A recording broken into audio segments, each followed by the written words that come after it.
The following is a presentation of the St. Louis Chess Club.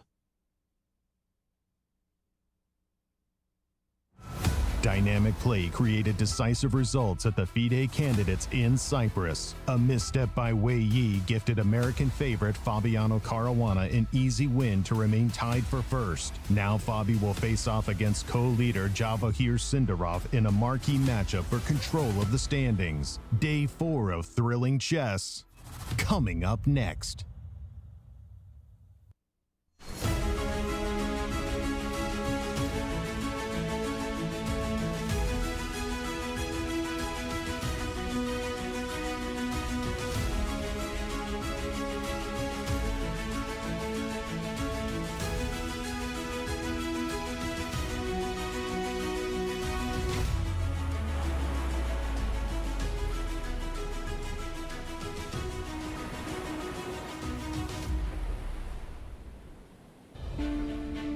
Hello chess fans and welcome to round 4 of the FIDE Candidates Tournament.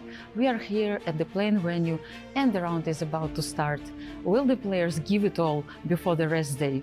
Let's go to the studio and follow the action.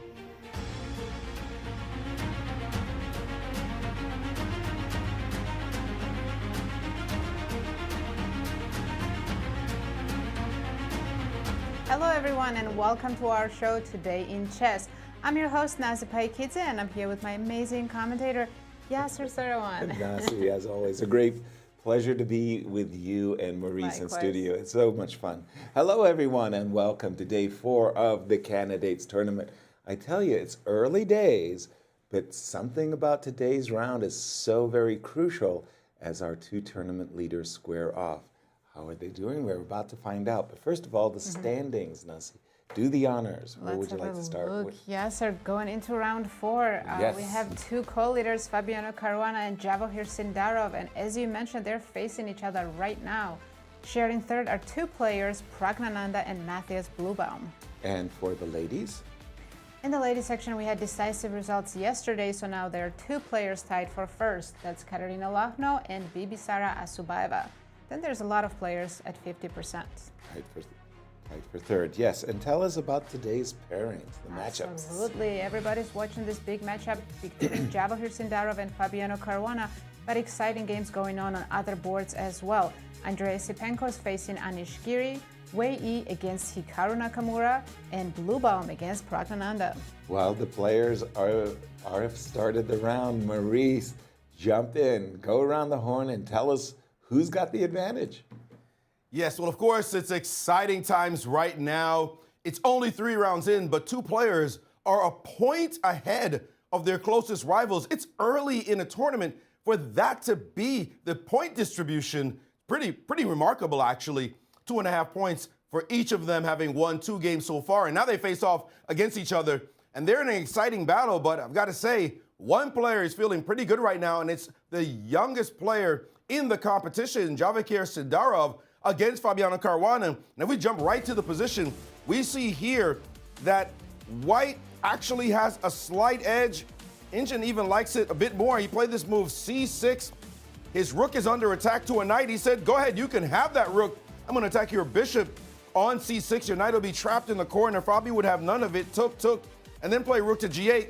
And the time distribution is what I'd also like for you to look at. 46 minutes for Fabi, 126 for Javokhir.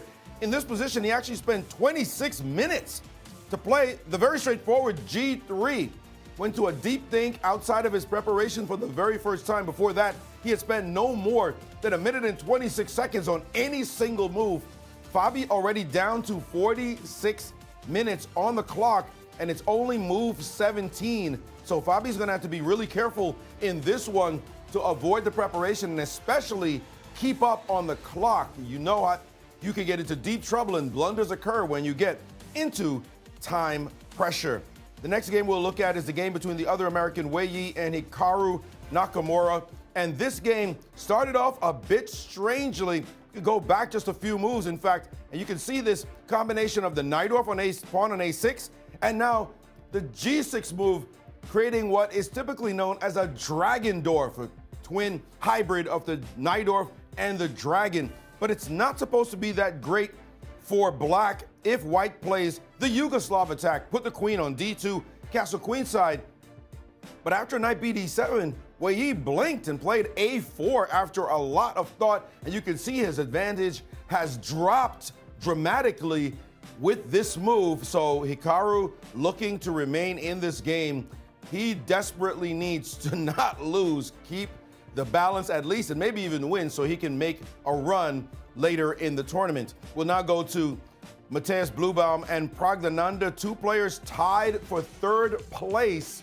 And this one started off pretty solidly, and we're still in that solid realm. White does have the two bishops, but not really that much to play for. This is the kind of position we wouldn't be surprised to see this end of this draw. And also look at the clock times, they're pretty even. One game that is not even, however, is the last one we have with Andrey Esipenko and Anish Giri. And this one, you might be surprised to wonder how the king get on the c7 square. That seems a bit odd. Well, yeah, we'll go back to this moment, dramatic moment in the game after queen to e2, knight takes e4, takes, and bishop takes, and the move knight to f5, a special one, looking to get at the king. Of course, if you take, then the knight's going to take with check, with small advantage there. But Giri decided after knight to f5 to play the move bishop e7, and his king took a walk. And after castles, knight c6, it walked some more. The Indian actually didn't like the last move, c4, by white, even though it seemed very natural. And now, after bringing his knight back, he said, I'm attacking your king. Look where your king is living. Let me sack a pawn. And Giri bravely took the pawn. And after rook to b1, knight takes d3. The Indian said after rook d3, black is actually under terrific pressure, but only compensation for white. Instead, he played queen takes d3, and we are awaiting the next move. Bishop c6, not supposed to be the best. Bishop to a4 was supposed to be the best move, and then get the king out of there. The Indians don't like bishop c6 for this reason. c5, well, let me just get back to c5, the live board. Sorry, my apologies. That's just analysis. Bishop to a4 is the expected move. Bishop to c6 will allow c5. So this is actually where they are, and we're awaiting the next move. Again, look at the clock times. Esipenko at 123, Giri down to 46 minutes in this extremely sharp position. Do or die, you make a mistake, you could be gone. Very exciting games afoot. At least 3 of the games are full of content, well, at least 2 that just absolute dynamic, including that top board. And of course, we'll be covering the ladies' games that are also full of excitement as well. Fantastic. Thank you, Maurice. We're really getting off to a nice start for today's round. But tell us how we're going to choose a challenger, the format for these 2 candidates. Yes, 8 players are playing double round robin event, which means they'll face each other twice with both colors. Players are not allowed to offer any draws before black's 40th move. Time control is 2 hours for the first 40 moves, 30 minutes for the rest of the game, but the increment only begins from move 41. And it's a regular scoring system with 1 point for win. Exactly, and we are in round 4 of our scheduled 14-round event and our schedule. Absolutely, today they're playing round 4. Tomorrow they'll have their first rest day, then they'll be back for more games. As you can see, there's rest days spread out throughout the event. And on April 16th, we might see very exciting playoffs. Wow, and we got a chance to catch up with Sindarov after his victory yesterday. Let's take a listen to the interview. Javokhir, congratulations on your victory against Prague. How does it go for you so far and your feelings after this game? Yeah, it's a very hard game, but I was very happy. I mean, it's very important to win in candidates with black pieces. And yeah, this game means a lot, and I'm very happy, and I have all chances to fight for first place. At the end, you are on 2.5 points, but also Fabiano Caruana has the same amount of points, and you're playing against each other tomorrow.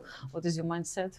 Yeah, Fabi is a fantastic player. He won today like very easy. Yeah, of course, it was a very hard game, but I have white pieces and I will try to do something. Yeah, and today big news came out. Finally, there was an announcement from Grand Chess Tour.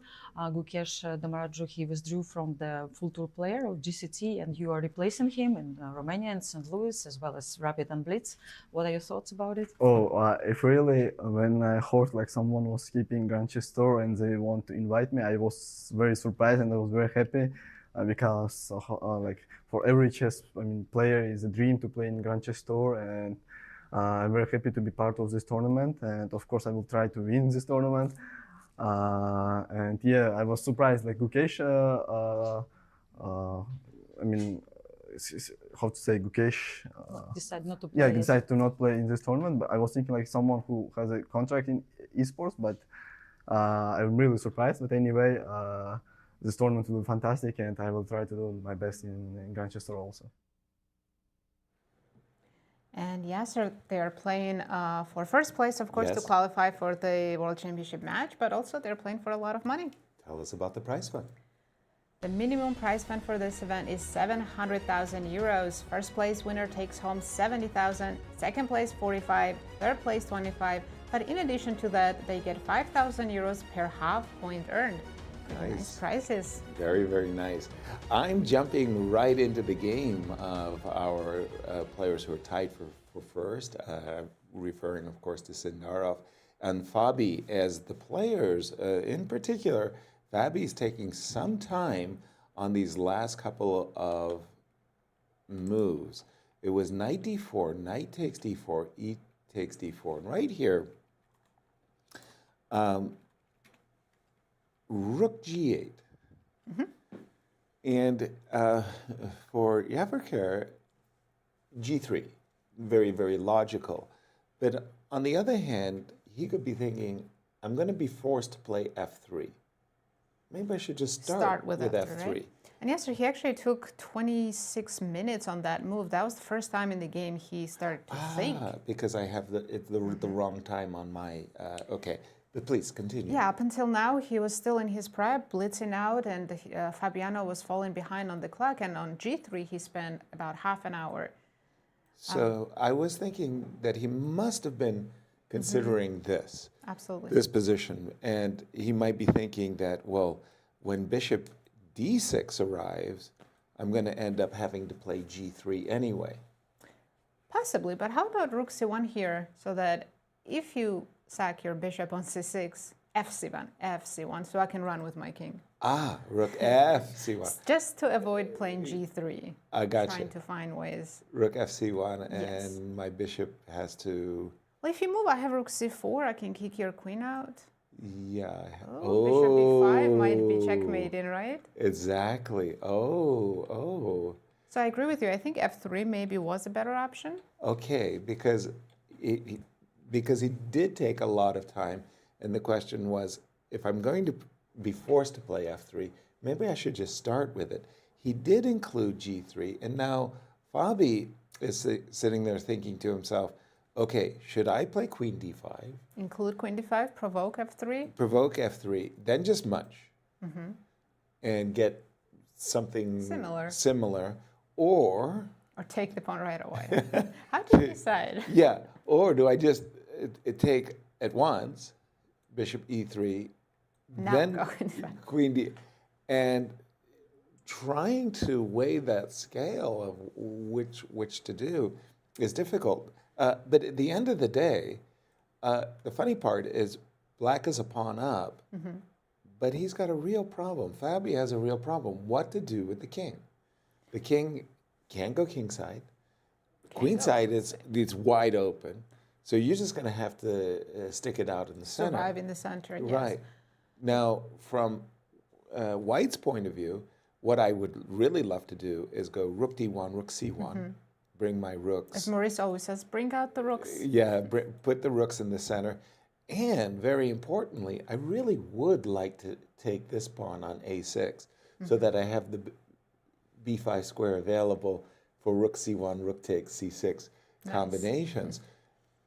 And it's all tactics now. I mean, you can't sit here and say, well, my strategy is to double your pawns. Yes, it's a move-by-move play, very sharp position. Very sharp. I said, I'm really not happy about how much time Fabiano is spending. He's down to 35 minutes for next 23 moves in such a sharp, complicated position. Exactly. I'm going to refresh my board because I tell you what's really upsetting me is the time. I'm looking at White's clock time, and he's got an hour and 26 minutes versus 35. I'm like, are you sure? Are you sure it's an hour's difference? At some point, you have to just choose a move and go with it instead of spending 45 minutes figuring out the tiny nuances. Is it better to start with queen d5 or take right away on d4? Queen d5. Yeah, exactly. And sometimes you just got to go. Maurice, jump in on this one because we're getting nervous for Fabi because he's burning a lot of clock very, very early. Yes, and we've seen this happen before. And part of competition is how you manage your clock times. These guys are great players, but even the best players will blunder, straight blunder in time pressure. And we have seen it happen almost predictably. So one example might be Prag's game against Javokhir. Just, you lose it. Your brain just goes and you panic and make a move, and it turns out to be a terrible move. So even if the position is only slightly better for white objectively, this is a sign of the kind of setting where you can lose just because you think way too long. And I'm going to watch that. We're going to watch that. Matter of fact, he's just played a move that the engine hates, and he spent some time doing it. The move F5 in this position is not a good move according to the Silicon Beast. I don't know. Things are not looking good early days in this position for Fabiano Caruana playing this move F5. Of course, capturing on F5 would be an enormous blunder because of the move queen to D5, winning a piece due to the mate threat on H1 and the bishop hanging. But he's not going to do that. But nevertheless, again, we're looking at a position very dynamically imbalanced, extremely complicated, all tactics. As you said, Yaz, much calculation necessary. You're going to burn more clock. You're not a computer. You're going to burn more clock trying to make sure you are not making some kind of mistake, and that is going to cost him when it gets down. We're only at move 18, 22 moves, 34 minutes. We always say, when you got that 40 and 2, you average 3 minutes a move. That's the pace you want to keep. 3 minutes a move because it's 40 moves in 120 minutes. Right now, he's down to a little over a minute and a half per move. It's doable. It's doable, but it's stress. It's stress. It's stressful for sure. And actually, I think it's just about that. In fact, but maybe even a little bit less. Thereabouts. I'm not doing the math yet quickly in my head, but I know it's just about that, and you don't want that because you will have another long think in this game, and maybe two more, and man, you're going to get under 20 minutes. Not looking good right now for Fabiano Caruana. Well, let's take a look at the position move on move. Okay, so obviously F5 stops ideas of bishop E4. Bishop takes F5, queen D5. That's a no-go. But to my mind, the most logical move is because black's king is in the center, I really want to bring my rooks as quickly as possible to the middle of the board. I want to play rook C1 and hit this bishop. But I'm guessing that this is Fabi's idea. If you play bishop B3, he wants to go bishop D6 and then F4. Bishop to D6 with F4 on his agenda. It has to be. If you play F5, you're planning to push F4, right? Sooner or later. Yeah, okay. Let's do it move by move. Very consequential. I'm going to take bishop D5. Bishop D5. Okay, give me the pawn. And now F4. Now F4, check. And you King F8. Look at that. Engine likes this for black. Now somehow queen is coming to H4, Yasser, and before I could get to trouble. So my intention was to get in my bishop B5 check, which I overestimated. Bishop to D6. Wow. Maurice, jump in on the time pressure. Yes, and we have a graphic for you that shows just how this game has proceeded as far as time is concerned. If you look, starting with move 9, the top number, it's white on the right-hand side. It's the time that white took, and the time that black took is the bottom number. You see, Fabi on move 9 spent 11 minutes and 36 seconds. Javokhir only spent 29 seconds, and he'd been blitzing his moves all the way through. Then 9 minutes and 47 seconds on move 10 for black. Again, white just blitzing. We go down to move 12. We see 8 minutes and 11 seconds for black. Next move, 17 minutes and 42 seconds. Black has spent no time, white has spent no time whatsoever, maybe a minute 26, I think, was his top number from earlier. And then we go to move 15. You see 15 minutes and 31 seconds for black. Burning clock every move while Javokhir is blitzing out. Even genius moves, as you see in green, the C6 and knight D4 moves are being played apace, as he must have been in his preparation. It was only when G3 landed on the board, just before move G3, rook G8 landed on the board, did Javokhir spend some time, 26 minutes, to work out this new move, at least for him, rook to G8, and finally played G3. And despite having spent 26 minutes, if we go back to the clock times, we can see that he's the one massively ahead still, as this graphic clearly displays. Fabi is playing way too slowly, and all Javokhir has to do is find a couple of incisive moves that you have to think about. I'm going to show you one move. That bishop E3 is not bad, yes, but the scarier move is bishop to C4. This move here, bishop to C4, creates a very interesting problem, because now it stops you from playing queen D5, very important point. And if you go with queen takes D4 now, bishop takes E6 shows up on the board with effect. You can't capture this because queen E6 with check, and your rook is hanging on G8. So that means that after bishop takes E6, you have to go into an endgame and hope this endgame works out for you. But look at your pawn structure. Bishop takes, I just drop back and laugh at all these weak pawns in the position. They're terrible, just a technical disaster for black, I mean. And if takes, then bishop to F5, hitting the H-pawn and preparing to play rook E1, another disgusting endgame to have to play. Bishop C4 is a serious move right now, and the threats of D5 will be on tap later. This looks ugly as they come. I'm going to say if he plays bishop C4, Fabi's going to be in deep trouble. Bishop C4 stopping. Yeah, and this is such a critical game for the standings. These two players are leading the tournament with +2 score. If one of them gets a win, that's the runaway player, right? Exactly, one runaway train. We have 8 players a point behind these two, so we can imagine that the winner of this game is really in the driver's seat. But it's crazy to be talking about a 14-round marathon and talking about round 4 being an absolutely crucial. I'm with you, Yasser, but if one of them wins, it's going to be +3 out of 4 games. So exactly, and running like that? Yeah.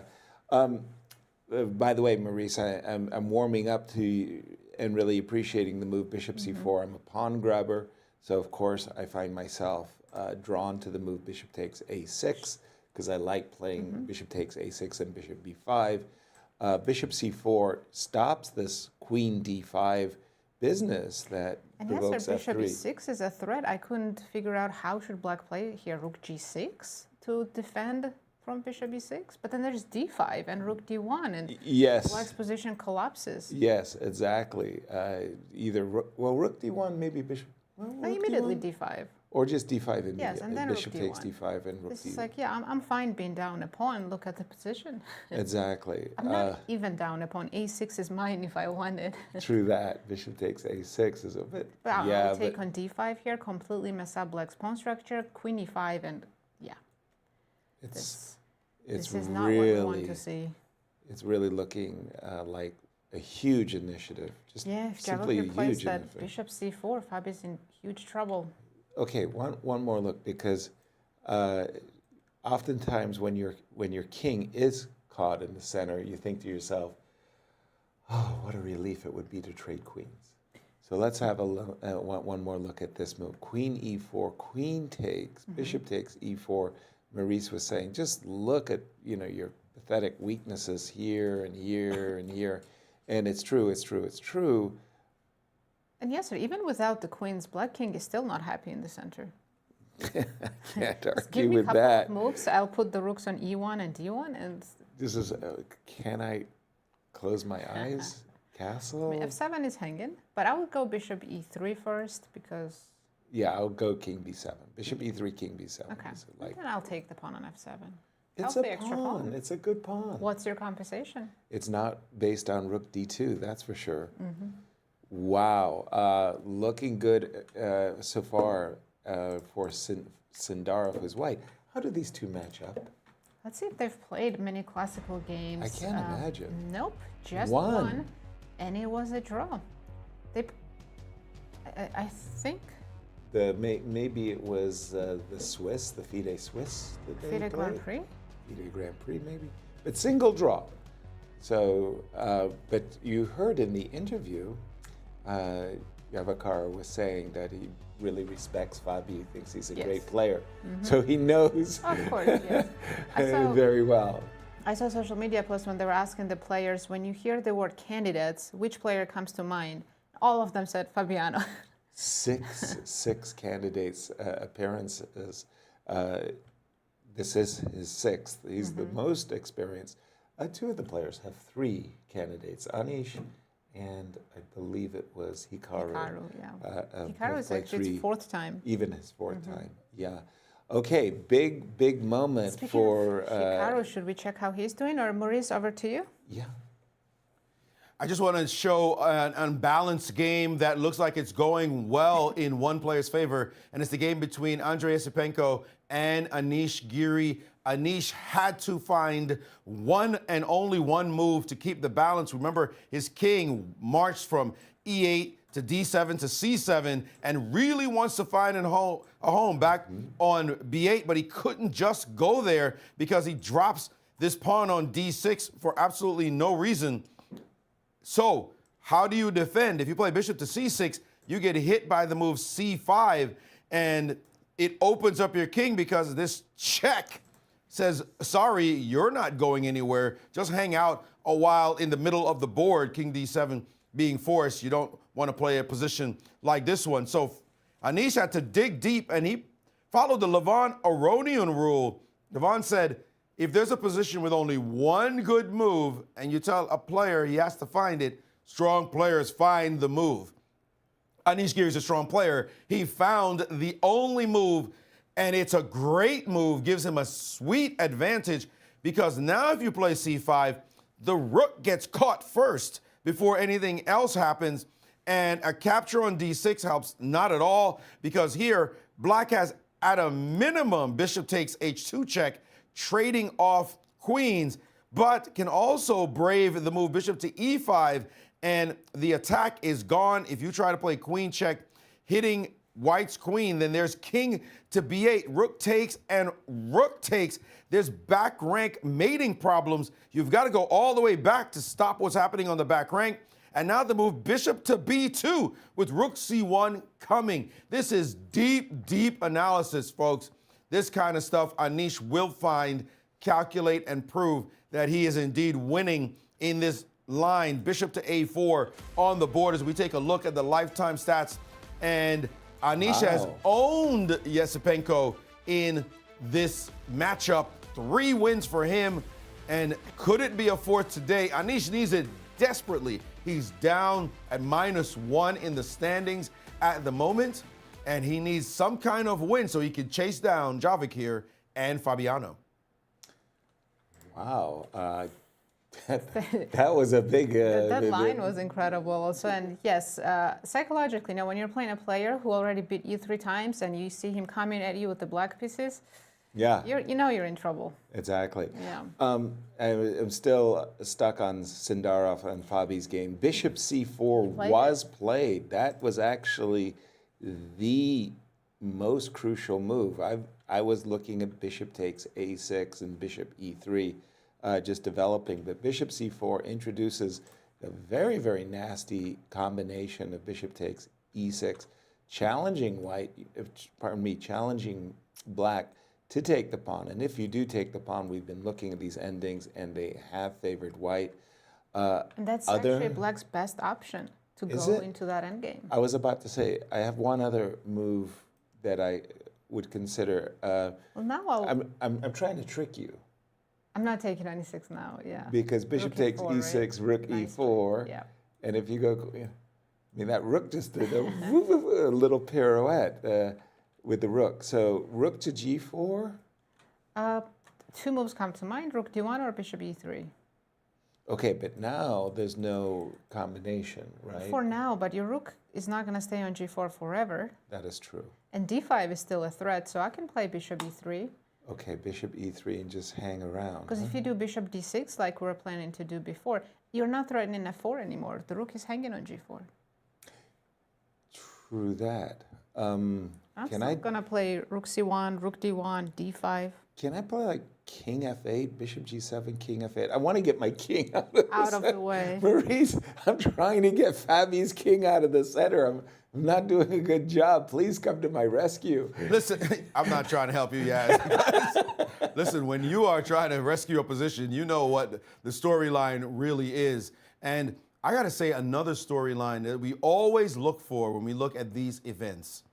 It's not the result of the games, it's how people are playing. And the most important question is who is in form and who is out of form. If you're out of form, the sharks gather. They suddenly smell blood and they say, okay, when I see that guy, I'm going after the point. But if you're in form, everybody's running away from you. And also, you are just finding key move after key move after key move, and you become a dangerous player to play against. Now, Javokhir had a small hiccup in round one when he was in some trouble against Esipenko, but his opponent didn't find the right moves, and when he got a chance, he just was like a hurricane and swooped his opponent off the board. After that, he's been playing marvelous chess, and that game he played against Praggnanandhaa showed it, but it seemed a little bit too early, 3 rounds in, to talk about that. This game now, the opening and especially the last move, bishop c4, it shows that he's putting his finger on the pulse of these positions, and that is a person who is very dangerous and a likely victor of the event. Now, you might say, well, what about Fabi? I'm going to say, the game against Hikaru, he won, but he looked shaky. He allowed a drawing line. The game against Anish, he made a draw, but he could have been worse. D5 could have blown up his position if Anish had played more enterprising chess. And then, of course, he played yesterday's game. Yes, he won very easily against Wei Yi, but it was no indicator of his own form because Wei Yi just blundered, played a horrible line. So great result, but we can't say, is Fabi in great form yet? Maybe he could show that to us afterwards, few more rounds. But if he loses this round, it'll be a clear indicator that answers the form question. And I'm going to say, Javokhir right now, he's looking like a boss and maybe the boss of this tournament. Fabi's going to have to stop him right here, right now. Slow down this young man, the youngest player in the competition, playing like a true vet. And it's his first time appearing at the candidates. He is seems impressed. to have nerves of steel. Yeah, he has impressed for first at the candidates. Statistically speaking, Ben Underwood has done some really great work, and he's got some new pie charts. Yes, we started from pre-tournament. Fabiano Caruana was the favorite at 28.2%. Hikaru in second, Sindarov in third. See, Ben did a good job predicting Sindarov was going to do well. Exactly. But since Fabi won his first game against Hikaru, yeah, Hikaru dropped down to big time. 7%. Fabi increased his chances over 40%. Sindarov in second. Pragg at the time was also co-leading, so he was in third.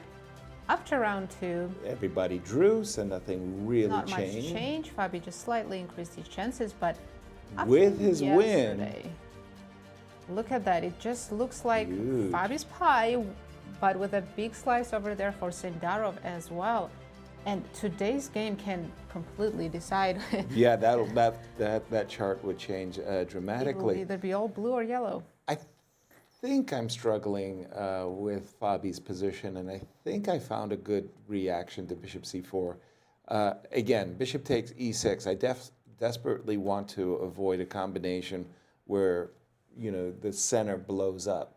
So I'm trying to stop bishop e6, and with the move rook g4, I've got... Temporarily you slow me down, but I don't think rook g4 overall is an improvement for black. So after bishop e3, which is what I wanted to do anyway. And I wanted to play bishop g7. Okay, so let's say rook c1.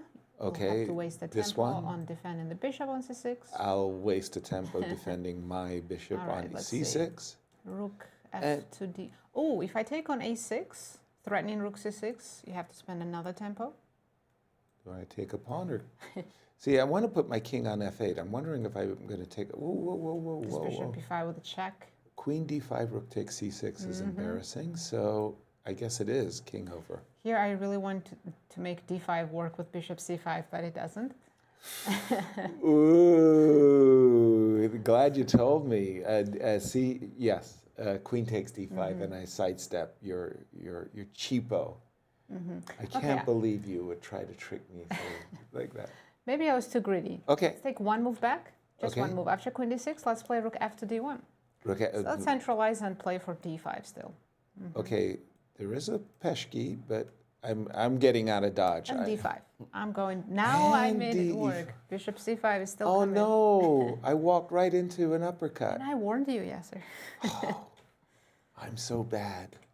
Oh yeah, no. so the king on f8 is not that safe if your queen is on d6. I thought I was bringing my king to safety. Oh no. This is a very dangerous position for Fabi. Can I? No, that's Really no easy really way to run to safety, right? Oh, okay. Greedy, greedy. okay. Should I include b3 Okay, and now I'll with a drop. tempo just so I can play d5? Okay, d5, e5, kind of Oh. hanging in there. I don't know. I feel like you're. I feel like I'm on the edge. You're Let very me be much so, very yes. clear. I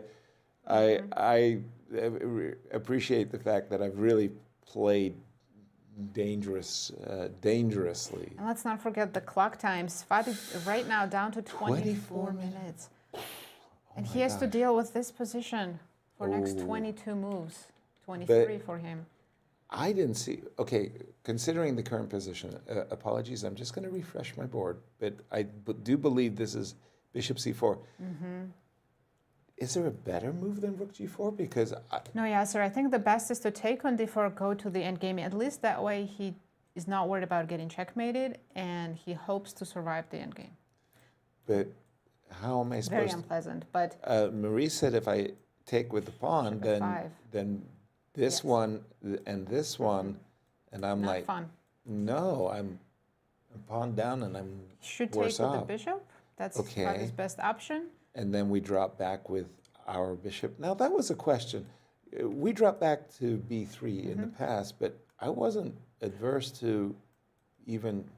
I think the idea was to keep the c file open for one of our rooks. Gotcha, makes sense, especially if the rook shows up on c1 And you know, C1. maybe this position is not so bad for black. Maybe rook g6, bishop b7, king f8, and it's unpleasant, but compared to what we were just looking at, this is better. Rook g6, bishop I think it's g7. after rook e1, Yep, you can't go bishop g7. You have to develop to e7. I do have f3 on my agenda. So I'm not letting you get a good bishop on that diagonal. At least Right. not right away. And now I can understand why I want to play rook c1 really, really fast. Yeah, bishop f4. King f8, I'm C1. assuming, and rook c1. And it's a struggle. I mean, Absolutely. poor Fabi will find it very, very hard to equalize when the pawns on f7 and f5 and I'm actually h7. surprised Engine's not saying why it's completely winning, because looking at this, I would lose 10 out of 10 games here with black. I mean, this You're looks not so giving bad. yourself enough credit. I mean, but you're right. The chess thermometer on the left side of our border is decisively in White's favor. But yeah, this looks really good. Maurice, this fight for first place, Fabi is in trouble. Look at that clock. I just, That speaks volumes, doesn't it? I stop being able to think when I see the clock look like this. Right. It's just very hard to evaluate the board position. We already know that he's worse. We can look for ways for him to try to equalize, but we're thinking, we know that there was going to be another long think, and here it is again. It's every move. It's every single move. He's spent time playing f5, Now he's spending time after bishop c4. He clearly didn't suspect that this move could be played, so he's being surprised by moves. And here's another long think. He's about to go under 20 minutes, and that's going to be easy to calculate the average. At some point, he's going to be down to a minute a move, and he's much worse. Or at least worse significantly enough that he's feeling very uncomfortable. And this is not one of those positions where he's just going to trade off these pieces, etc. I think the endgame is almost necessary, but it's technically lost. And Fabi knows it, and he doesn't want to go into a position that he knows is really bad for him just because he's under time pressure. So it's damned if you do, damned if you don't. That's the situation he's in. And you see there, I'm talking, the seconds are ticking. This is absolutely a complete disaster. I don't see him surviving this game. Yeah, Maurice, and he already has less than a minute per move left. Wow, wow. And something in this opening just didn't go Fabi's way. He's in real trouble. Well, we do have some good news. Well, share it. Absolutely. The four-time U.S. Women's Champion Carissa Ebe qualified for 2026-2027 Women's Grand Prix, which means that now she has a chance to qualify for the Women's Candidates Tournament. And we, of course, will be rooting for her and hoping that she does. She will be the first American to qualify for the candidates, but she's already the first American woman to qualify for the Women's Grand Prix. Nice. Our congratulations to you, Carissa. Make us proud. Go to the FIDE events and... I'm already missing her in these candidates. I think she should be playing here already, but we hope to see her in the next one. It would be fun. Maurice, jump in, please. Congratulations to Carissa, wonderful young lady, a great champion here in the U.S. As we know, she's won 4 titles already, and now she's showing the world, hey, I'm a rising star, looking for her GM title, playing in a number of tournaments this spring. She'll get the GM title. That's a foregone conclusion, and now we're seeing her do her thing at the FIDE Women's Grand Prix. So I'm really proud of you, Carissa. Good work. And again, yes, she should be here, but some other women are playing, so let's take a look at the top seed of this event. Ju Wenjun, who you might say, well, she's not leading the tournament, but I want to show every single game she's had, she could have won the game, and she would have been at 3-0 right now if she had sealed the deal in the games that she played. But no, she has played some poor chess, and let's take a look at this position, because right here, she had a decision to make against Divya Deshmukh. She actually won a pawn a couple of moves before in this position. This pawn on d5 is weak, and she boldly took it. That's the kind of player she is. She doesn't care. You got to show me. And bishop to e6, and now rook e1. And she played this move, queen to f7. It looks so natural to play such a move.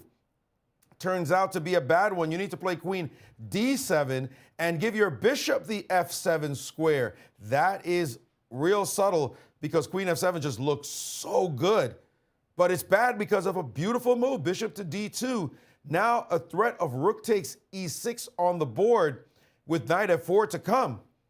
And c6 played, and here Divya didn't understand that she needed to actually still sack the rook. An exchange sacrifice here, queen takes knight to f4 and queen back to f7, but now she can play the move queen to f3, and this compensation, this light square bishop, especially if you move your king, we're going to also be able to play a potential move like h5 at some point. Could play it even now. Then she gets bishop to c3 to save the pawn, and then any rook move of any kind, we're just going to continue the squirming, and already the engine's saying full compensation for white in this gorgeous exchange sack. Very instructive, that sacrifice. Petrosian and Botvinnik used to make these kind of sacrifices routine.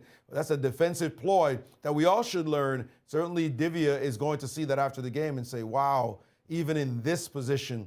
As it stands, she played instead queen to b3, and that really was not a great move, but mistakes abounding this game. King h7. Ju Wenjun, we're talking about being in form. The #1 seed is way out of form, and it's not boding well for her as this tournament continues. Normally you don't catch fire, but we did see Vaishali last year, 2 years ago in Toronto, lose 4 in a row and then win 5 in a row. So resilience matters as well. We'll see how these ladies try to be resilient as this tournament goes on. Thank you, Maurice. We have the results. What? Oh, we have a result. We have one result. It was a draw between Blübaum and Praggnanandhaa. We didn't get a chance to catch up with the game. I think it was just equal. Prague equalized out of the opening, and they went to the opposite color bishop endgame, as you can see, and found a repetition. All right. Thank you for sharing that. Maurice, in that game that you had between Divya and Ju, it was funny, that last position, king h7, hung a piece. There's a piece hanging on b6. Bishop takes d5, bishop takes d5, queen takes b6. That's a... I'm sorry, I didn't see that. That's a piece, but the queen is caught in the cookie jar. Could you just show that to our viewers? Yes, we should share that. Absolutely, Yaz. Good point. In this position, it looks as though you can play bishop to e6 and take this bishop. Problem is the queen has no way home because of rook to a6. Very nice trap that she set for her opponent. But king h7, we're in this position. You can be sure that that move is not going to get played. But once again, the exchange sack is possible. Rook takes on e6 is playable. And it turns out now that after takes, and suddenly white's winning. Exactly. So rook takes, you have to throw in the move a4. Oh, wow. And chase the queen off the square. But now a full exchange sacrifice after rook takes. And now you can move your queen, and another bit of compensation. Black's supposed to be better here after bishop takes d4, knight f4. But I gotta say, if I were white, I'd be real happy to at least get this position on the board. Queen f6, knight d5. I'm just following top lines by the engine here. And a small edge for black, because this king is not as insecure as you would like it to be in the position. This bishop is certainly potent. It's the only way to play after king to h7. a4 is coming on the next move. So you must now sack the exchange yet again. An instructive moment. Will Divya find that as a defense, or will she search for other options? She's now down to 12 minutes on her clock, as you can see there, with 19 moves to make. But they're in the ladies' time control. They have 30-second increment, as it mirrors the World Championship match that they'll play later against Ju Wenjun. So she's not in the same kind of time pressure as you would think at 12 minutes, but it's still early days in the opening, 21 moves in. Will she find that exchange sacrifice that she missed the first time? I think she might be forced to do it, Maurice. And again, sorry for being a broken clock, but I'm focused on Fabi's game. It took him a few minutes. He did play rook g4. He did play rook g. He didn't go into that ending. 18 minutes. He didn't go into that ending, the queen ending. Pardon me.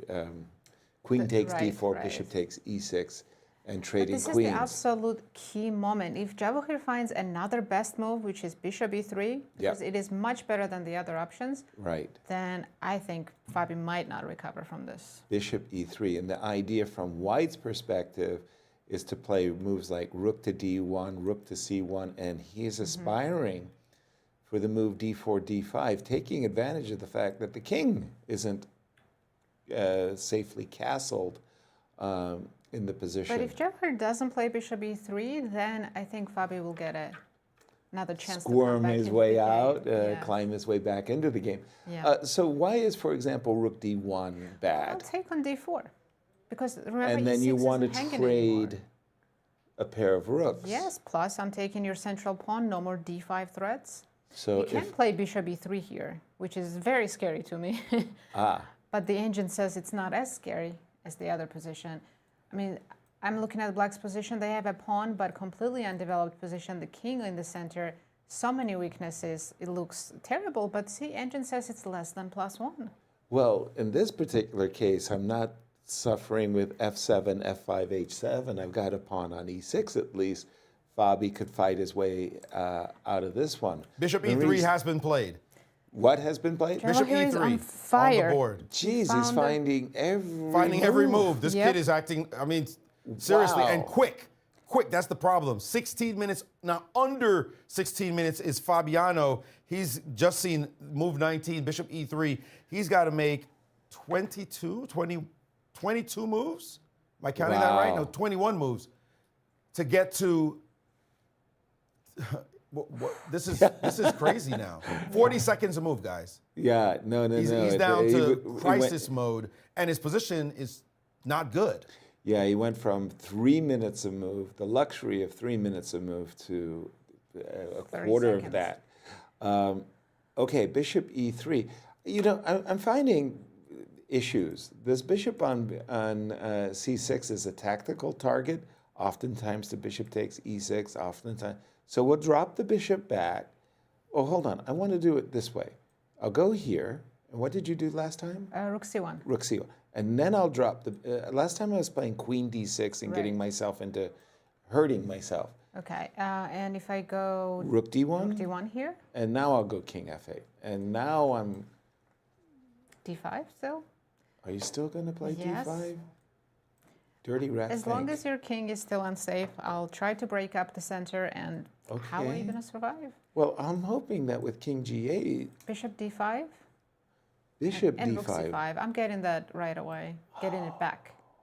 You're just winning back the pawn. Unless maybe you can sacrifice your queen and have a very strong bishop and rook setup, but I don't know if I believe in that when your king is still so weak. Yeah. This is the Ben Larson school, Yasser. Yeah. The story you tell. Exactly. Nobody believes you. Nobody believes me.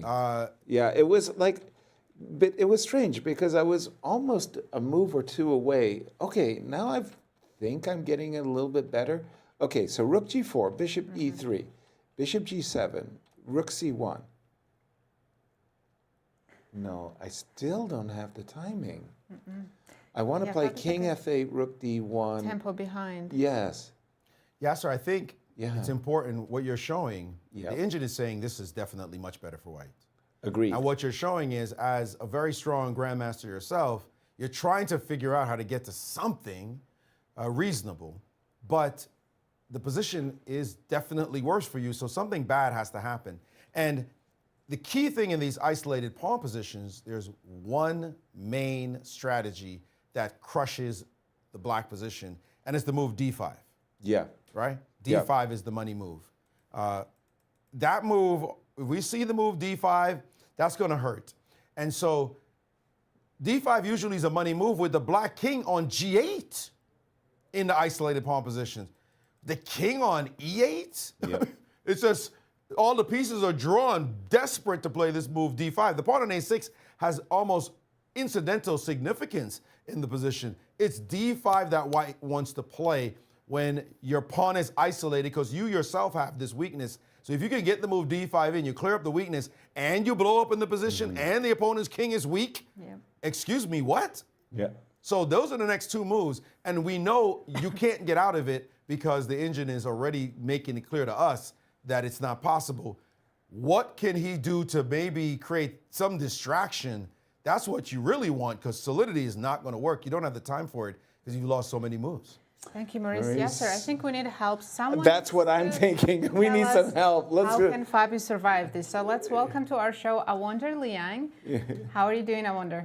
Hi. Oh, hello. I'm good, good. Good. We're suffering, Awonder. We're looking at the game between Sindarov and Fabi, and Fabi's in big trouble, and his clock time is telling the whole story.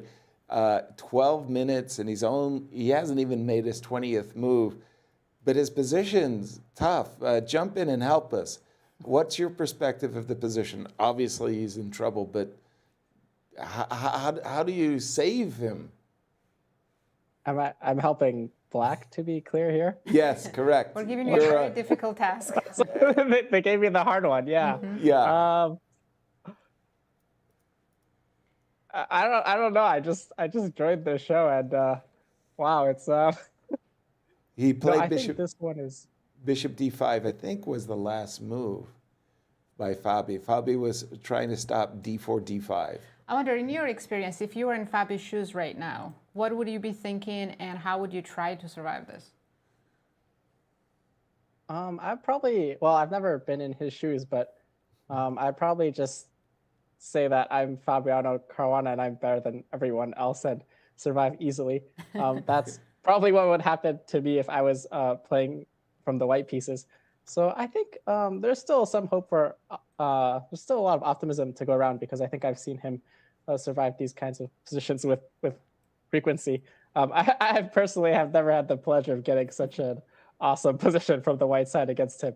But I think, yeah, he's a very strong defender. I mean, definitely he has like no weaknesses yet, so it's not really anything bad going on. You know, King F8, King G8's on tap. I think the only problem is, yeah, all his pieces are horrible and his pawn structure is bad, but you know, it could be worse for sure. So, you know, He found one positive. It could be worse. It could be worse. It could be worse. Yeah. Overall, I wonder, what's your perspective of this candidate, this 2020-60 candidates? Yeah, it's a very exciting tournament. I think the quality of play is very high to me. I know there's a lot of mistakes and a lot of people online have been criticizing them for that, but I think the quality of play is very high. People are playing very fighting chess, and so that kind of leads to more mistakes. But yeah, I think the opening preparation that people are showing is incredible. A lot of fresh ideas, a lot of ideas that I wasn't actually aware of. So that's a pretty bad sign for me. But what I've been pretty excitedly watching. And yeah, I think the games have had a lot of content. Even some of the more quiet games, there's been a lot of very interesting nuances, strategic play. I think everyone has come in very energized and motivated. And I think, yeah, the difference between the leaders like Fabi and Sindarov and people who have kind of started a little bit more slowly, I think is much smaller than it might seem by the score table. So, I mean, I'm just, yeah, really excited watching these games. Has the success of Sindarov surprised you? I think somewhat. I mean, it's hard to say if he's just been lucky or if he's showcasing a really, really like outstanding strength. I think in the first game against Esipenko, he definitely got a little bit outplayed. Didn't quite seem like his preparation was there. Then he had a huge chance against Bluebaum, which in this Petrov, which he kind of missed. And then after that, you know, he kind of just crushed Praggnanandhaa. But it seemed even there his preparation was a little bit shaky. Like he was kind of gambling a little bit at the board. So I'm not super sure if that kind of will last towards the end of the event or if he's kind of just gambled all three games and gotten kind of the good end of the stick. But on the other hand, you know, I think that's kind of what it takes to win these sort of tournaments like these. You have to take these, you know, let's say pretty dubious decisions sometimes and then try to get a little bit lucky. Yeah. One question for you, I wonder. You had a chance to play a match against Hikaru right before this event. You actually won that match. You used a tie in 2 draws in the classical portion. Did you get a feel for Hikaru, his form before the tournament from playing that match? And how would you relate you being able to play him so many games, because you played classical and rapid and blitz, to how you're seeing him perform right now? Mm-hmm. Yeah, I think from playing that match, it was clear that his level was very high. I felt the pressure at the board for sure. And I think for me, it kind of helps to play these strong players to elevate my own level. I didn't really see any concerns like for his level. I mean, I just came off from playing the American Cup and it felt like Hikaru was putting more pressure than the players I played there, with the exception of Fabi, who is kind of always bringing a very high level. Yeah, I think as for winning the match, I think that's kind of, okay, maybe not the best sign for him, but also in some of my best tournament performances prior to them, I've lost training matches with horrendous scores, like, you know, losing like 4-0, losing like 3.5 to half. So I think these kind of things don't really end up mattering. Like, you know, you kind of play the games to play the games, and they're kind of useful to that end. I think Hikaru has kind of been a little bit unlucky so far, both in just how his openings have played out in the start of the tournament.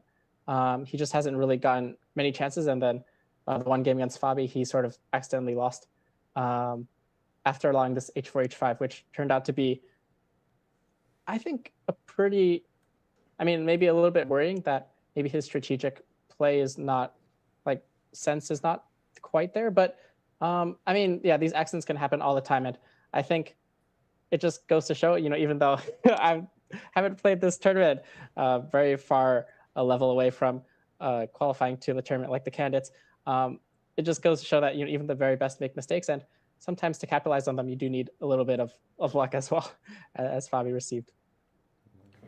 Yeah, I was going to bring up the yesterday's game. I wonder, people were asking, especially the viewers, how could Wei Yi guess the preparation, get everything he wanted, and then 3 moves later resign? Do you have experience? Either your opponent did something similar, or have you yourself experienced this before? My preparation has never been good enough to have something like that happen to me. So I need to be doing a little bit more work maybe. But I think it's very common.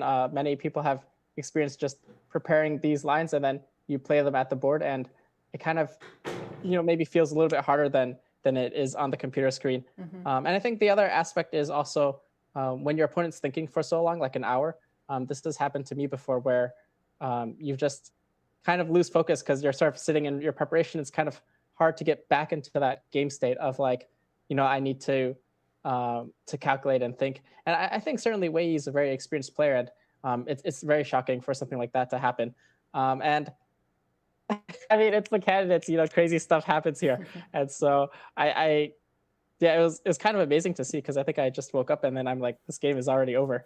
So yeah, I don't know. It's unexplainable. Some things are just like that. Well, thank you for your perspective. That actually makes a lot of sense. It happens to the best of the players, yeah. Yeah, we're going to let you go, but I can't let you go without asking you one final question. Wonder, I'm looking at the game of Sindarov and Fabi. Fabi is now down to 8.5 minutes, and he's got to play 20 moves. Time trouble is definitely rearing its ugly head. How do you play in time trouble? Generally, I think not very well, which is why I try to avoid it at most costs. But yeah, I think it might be hard for him to get away from this one. I do remember the stories back in the day. I believe it was Larry Christensen who would blitz his opponents in his own time pressure to try and put some pressure on them. So maybe Fabi will take some inspiration and hope fortune smiles his way. Yeah, I think Fabi needs a miracle at this moment. Wow. I wonder, thank you so much for joining us. Have a wonderful day. Thank you for sharing all your thoughts with us. Wow. We're going to get ready for a break. But as we're going to get a quick break, because I can't wait to come back and analyze Fabi's game. And while we go to break, you will hear some analysis or insights from Ben Underwood. So enjoy, and we'll be back shortly.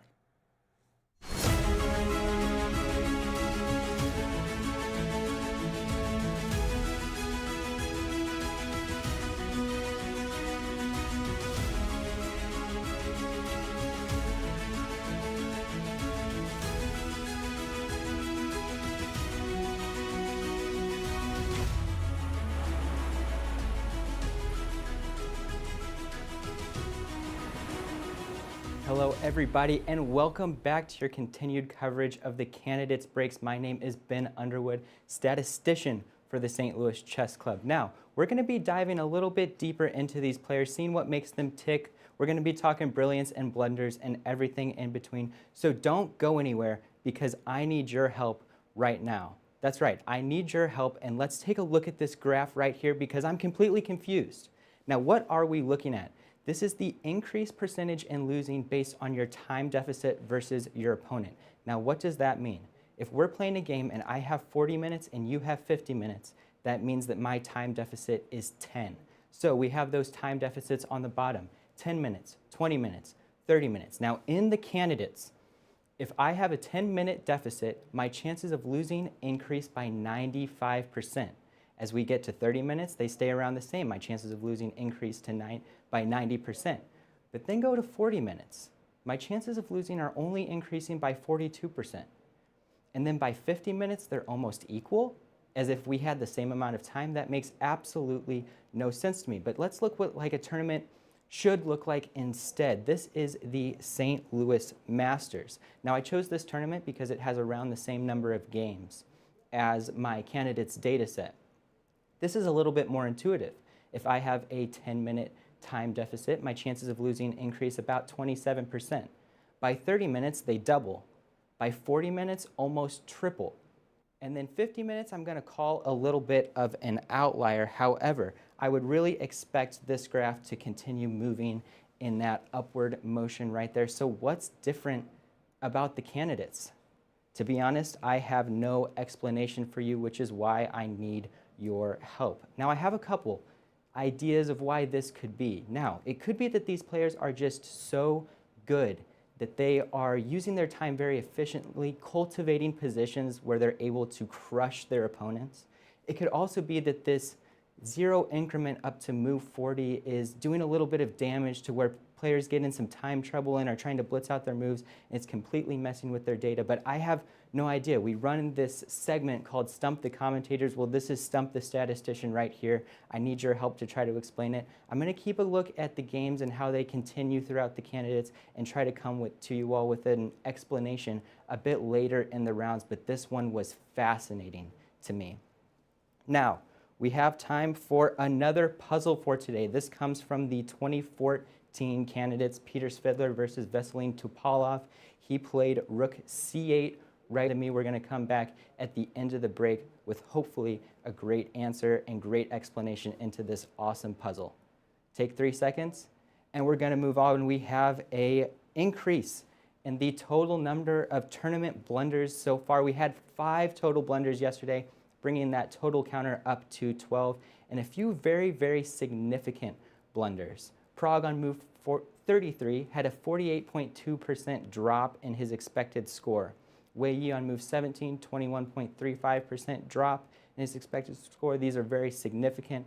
Of course, both players ended up losing their games, but let's get into these blunders and what they looked like. Here is that very significant blunder, which is actually top of the tournament so far. I'm going to call this a bit of a computer blunder, why it is so highly rated, but what is the idea? Now, Pragg actually has some ideas here. You know, he wants to check with this bishop right here. He wants to get those knights moving a little bit more in unison. However, the computer says, that doesn't matter. Go ahead and take with the bishop right here. I'm going to attack your queen right here. Take that pawn. It doesn't matter. Sindarov actually missed it, though. He took with the rook and got to a little bit more of an equal position, which meant that this was not the final blow, but this was. This rook takes c2 was awesome for Sindarov to find with only 2 seconds. What is the idea here? Now, you cannot take back with the knight because you're losing control of this square right here.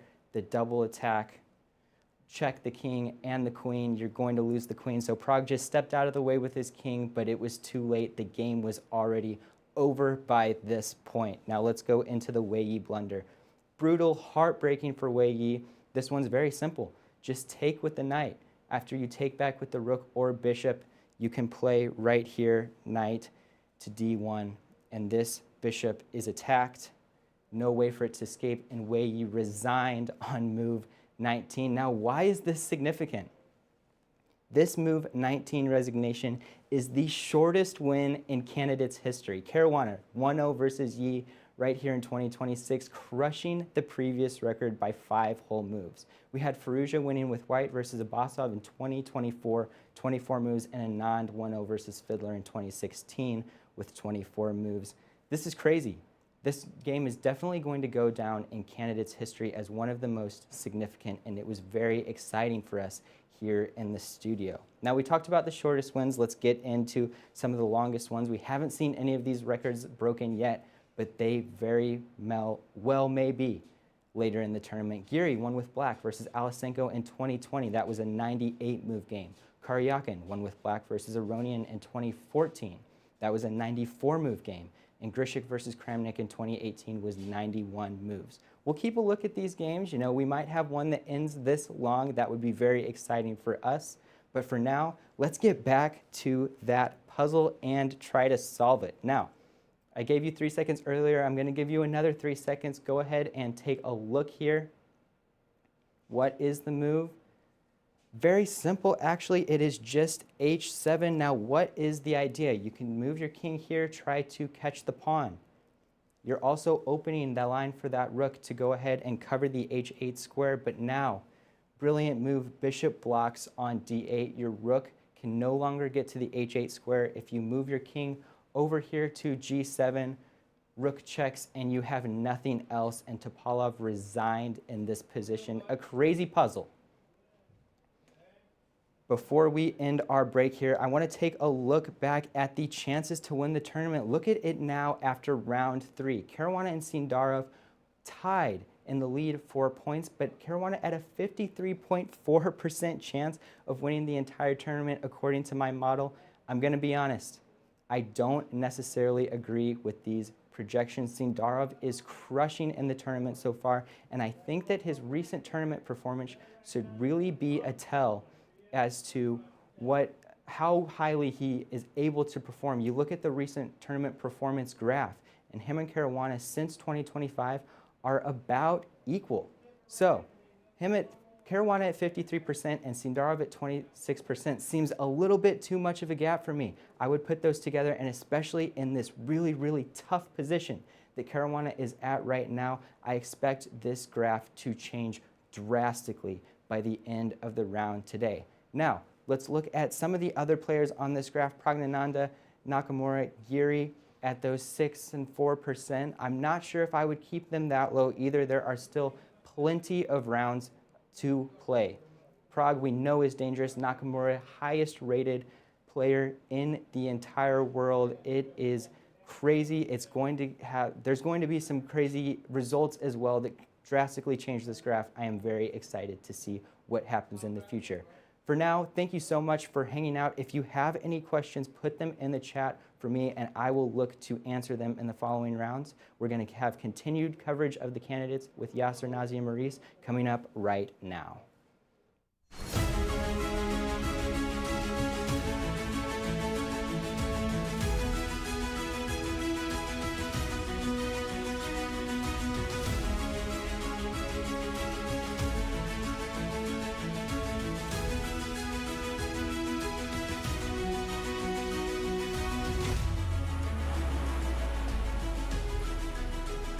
We're back. Thank you so much, Ben, for all your insights. Yasser, what's going on in the game? We have one result so far for those of you joining us late. That's a draw between Matthias and Pragg. But we have been focused on the game between Sindarov and Fabi, our two tournament leaders, facing off against one another. And since we left, well, essentially an a6 pawn has been captured and taken off the board. So Sindarov has achieved my favorite living condition, which is to be a pawn up. But most important, and what really has gotten our attention, is the fact that Fabi only has 6 minutes to make 18 moves. Yes. How is he going to manage that? That is going to be a challenge. Now, let's take a look at the position. So it's not just board position that's in Sindarov's favor, I mean to say, but it's also clock. And after this move, bishop f6, well, immediately putting pressure on this pawn. There's two things happening in my mind. First of all, I've got command of the c file, right? So I'm starting to think, like, how can I leverage that to be able to play rook c8? But also because the a6 pawn is missing, the pawn on b4 could be potentially weak. I find myself drawn to the move queen to d2, which, well, what's better than being one pawn up, being 2 pawns up? I like that move very much. I think if you wanted to play just simple chess and play rook to d1 and defend the pawn on d4, I think that makes a lot of sense as well. So extra pawn, using the c file, and queen d2 potentially hitting the pawn on b4 have my choices. Rook f to d1. Which is a very Engine's top move. Solid choice, I would say. For me, I really don't like this king. I find myself drawn to the move king g8 just to kind of get away from I think Sindarov's plan here is to trade. Black only has one good piece right now. It's that bishop on d5. So let's force the trade with bishop c6. Okay, fair. Bishop to c6. And then if you take, okay, I will still be hoping for d5 breaks. Well, oh, if I plant my, well, what's going on? Whoop. Take d5? d5. Mm-hmm. Closing my eyes. Oh. Well, if nothing else, I have queen c2, and I can take the pawn back on f5. Queen c2 has a double attack. Mm-hmm. You attack my rook. You attack the pawn on f5. Okay, queen c2. Now you see the eval bar. It says just it's game over here. Oh my gosh, the eval bar is just killing it, isn't it? And Fabi's clock is missing a 0. He should have 50 minutes and 50 seconds because yeah, 55, right? It's this hard is to not. believe there's such a huge gap. This is not the position you want when you have no time on the clock as Fabi well. did play king g7. Now we'll see if Javokhir will play bishop c6. The question, Yasser, if you were in Javokhir's shoes, should he play very quickly and keep putting pressure on Fabi, or should he take his time just to win the position, because he's like +2 right now, and not focus on the clock? For me, I wanted to punish my opponent for their time mismanagement. But it took me a while to understand I couldn't just blitz my opponents off the board. And I shouldn't blitz my opponents off the board. So I became very, very savvy in my opponent's time trouble. And what I would do is I would try to calculate, I'd take my time. Take my time, and I try to calculate very deeply a line. Like I might take, for example, in Javokhir's shoes, 15 minutes. And I would calculate 4 moves, like boom. And then I would play Blitz sharply, bang, moves. bang, bang, bang. And really, and usually that was like half my opponent's time was gone. But here we're talking like 20 moves, 15 moves. So if I could get my opponent, in this case Fabi, to use half of his time on 3-4 moves, then I feel like I've netted my opponent. By the way, bishop way c6. Closer to victory, yes. He did blitz out, but I wanted to use the Javokhir c5. is blitzing, but he is making the best moves so far. Yeah, and in this case, and we heard Maurice in a different position explaining how so much is related to the move d5. For d5. It's actually all about the d5. It really is, isn't it? Maybe I should just be, thinking, how many pieces can I put on the d5 square? How about rook a5? Yeah, it's probably the best thing you can do. But So- I was planning to take and then play rook c5, and I will be removing every piece from d5 one by one. It's like, you're a one-trick pony. Can you take on d4? I might have blundered the pawn. Good. But you know what? I'll take on d5, and you're in a very uncomfortable pin. Yes, and my rook is not what I would call And exactly you do have stable. this position, rook a5 was played, so they're following. I wouldn't say that my rook on g4 is You play well. Wait a h3, minute. there's rook g3. Rook g. Ooh, It's something to calculate, rook g3. and then Bishop e3 e3 is a The check. only move is king h2. If you go Right. to f1, you get checkmated. Right. Let's just. But I guess king h2 is good enough. King f1, queen h1 checkmate would be, but king h2 is Yeah, that's pretty good. pretty good. Wow. But why did I have to play after h? No, you didn't. You could play rook e4, yes. Yeah, Although you've got an a5, I've got a runner. You do. I've got a runner. Because it will take you a couple of moves to untangle yourself from this. I agree. I think that this is just a superb Fabi position down for to- white. Less than 4 minutes. And again, for those of you who have been living under a rock, this is a game for first place. These two players are a point ahead of the entire field. 6 players trailing by a full point. If any player wins this game, there'll be at least a point ahead of the field and Plus a point 3. Yeah, Out ahead of after the 4 closest rounds rival. would be Wow, incredible. Maurice, this is This is remarkable play by the young man. It is remarkable play, but let's do the math the right way, because a game has ended already, and it's between two players who were tied for third and fourth, who were already a point behind them.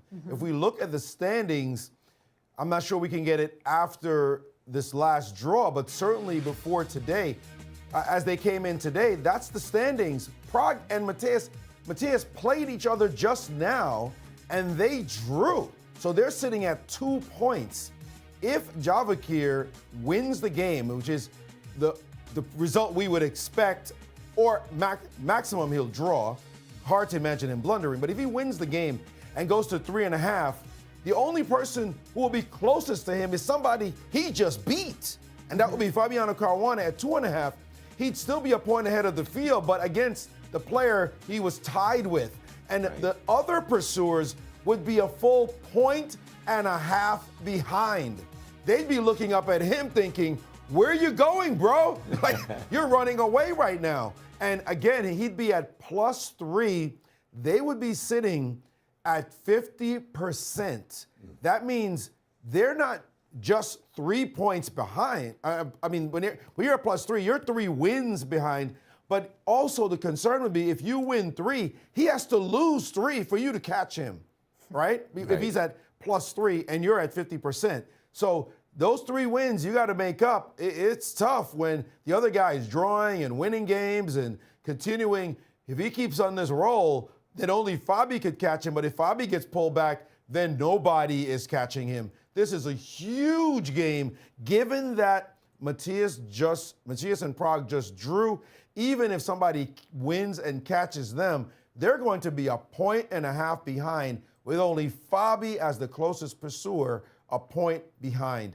This right now is just a massive, massive result for the tournament, that this 20-year-old could potentially win this game and take a big lead. By the way, if he wins and goes on to win, the tournament itself, he'll be 20 playing against Gukesh, who will turn 20 this year. It's got to be the youngest world championship in history. Of course it is. 2 20-year-olds playing for the title would be an extraordinary record in chess, showing the youth movement really has finally prevailed. No matter how you count it, with all the top players, young players, the youth movement has finally prevailed as the next generation takes over. Absolutely. Don't forget that Gukesh is the youngest world champion ever in history as well. So suddenly the youngest challenger in history as well. Remarkable. We do have bishop takes d5, rook takes d5 on the board. Oops. No, rook c5 yet, yes. That was He just played rook c5. He just played rook c5. And Fabi, of course, blitzing out instantly rook d7, but now... He's got no turn. He's got no time. He has to blitz out. Absolutely. Now Javokhir, can he play d5? I've been saying that all day. I'm gonna go to bed thinking d5. I've got to avoid d5. Is it really that bad? Like, okay, first of all, there's a pin, so I'm not absolutely terrified of this. It looks bad, but like, okay, just what's the point of d5 after b3? Thing is, I'm paralyzed in black. I can do anything I want after this. I can go queen b5. I can go a5. You can go. I can go bishop f4 just to stop you from attacking the pawn. True. My question is, do you think Javokhir is nervous at all? He's about to beat Fabiano Caruana and be a sole leader in his first ever candidates. Yeah. Do you think his heart is exploding right now? Yeah. For all the things and the adrenaline and the excitement of just having such a marvelous position. That does affect your play usually, right? Oh, definitely. Chess is also about controlling one's nerves, you know, and being in that moment of complete focus. And here's a snapshot of this extraordinary young man. Absolutely. He's only 20 years old, and he qualified for these candidates by winning the FIDE World Cup. And he's showing that it wasn't just a lucky tournament he had at World Cup. No, he absolutely deserves to be here. And currently, he's proving he's going to be in clear first. Wow. Maurice, jump in. This has just been, it's extraordinary watching this game unfold. there is a big point to make about how he qualified. Winning the FIDE World Cup, I consider that the toughest tournament in the world, straight up, in terms of open, lots of players in the tournament, but the format, the toughest tournament to win. It took Magnus multiple tries, Magnus Carlsen, to win one. The nerves you have to have, you're playing knockout chess every single round virtually. You remember you play a 2-game match, and if it's tied, then you play the tie breaks. So yes, the first game, maybe you can relax, make a draw. The second game, okay, you can't lose because then you're out. You're gone home, period. And then if it's tied, then the tie breaks, you must last because if you lose the tie breaks, you're out, you go home. And you have to do that round after round after round after round after round. And that just keeps going. It gets harder and harder and harder and harder. You have to have nerves of steel. Yes, some luck as well, but you have to be able to manage everything, all the factors. Plus you get classical, plus you get blitz playoff, you get it all. He showed in winning that event as a 19-year-old that he has those nerves. And I don't think, of course he's going to be nervous. Everybody gets nervous.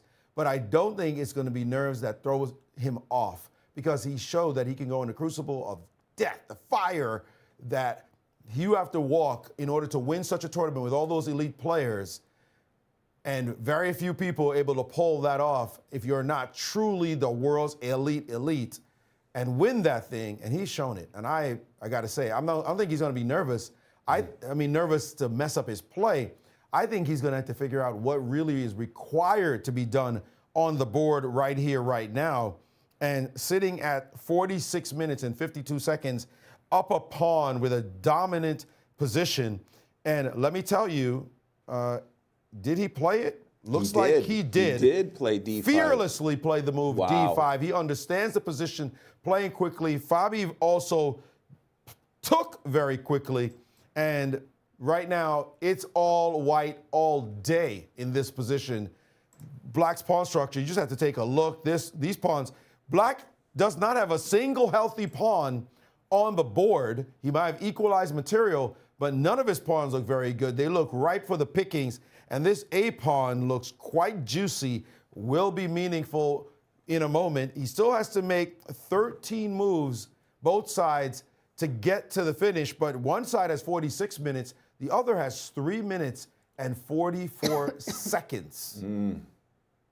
It's going to take an absolute miracle, and plus add that a collapse by White misassessing some variation, some miscalculation by Javokhir that costs him the advantage. It's going to have to be a serious one, but he has so much time, and you guys talked about time on the clock, your opponent's in time pressure. I'm better. I only need to play maybe quickly if I'm not better. But if I'm much better in the position, I'll give you an hour. You want your time back? You can have it.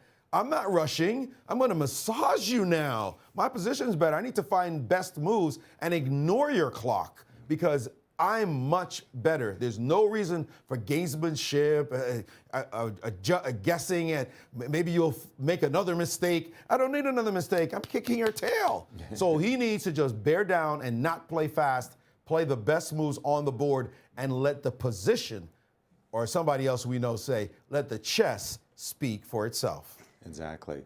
Maurice, thank you. I just wanted to jump right in there and say this is a beautiful, beautiful setup that Javokhir has made for himself. And I find myself drawn to the idea of playing queen takes f5. I would love we do have that white queen on the board. I'd be hitting the rook on g4. I'd be hitting the rook on d7. So queen f3 plays itself. Bishop takes b2 was a response by Fabi, but now both Rook pawns takes are d5. coming off, d5 and f5. So I actually thought he was going to take the pawn on f5, and that was it. He will. Difference? Because it's still coming off. It's still coming off. So rook takes d5 first, and I assume we've got to play rook takes d5, yes, right? Played, and Fabi's thinking right here.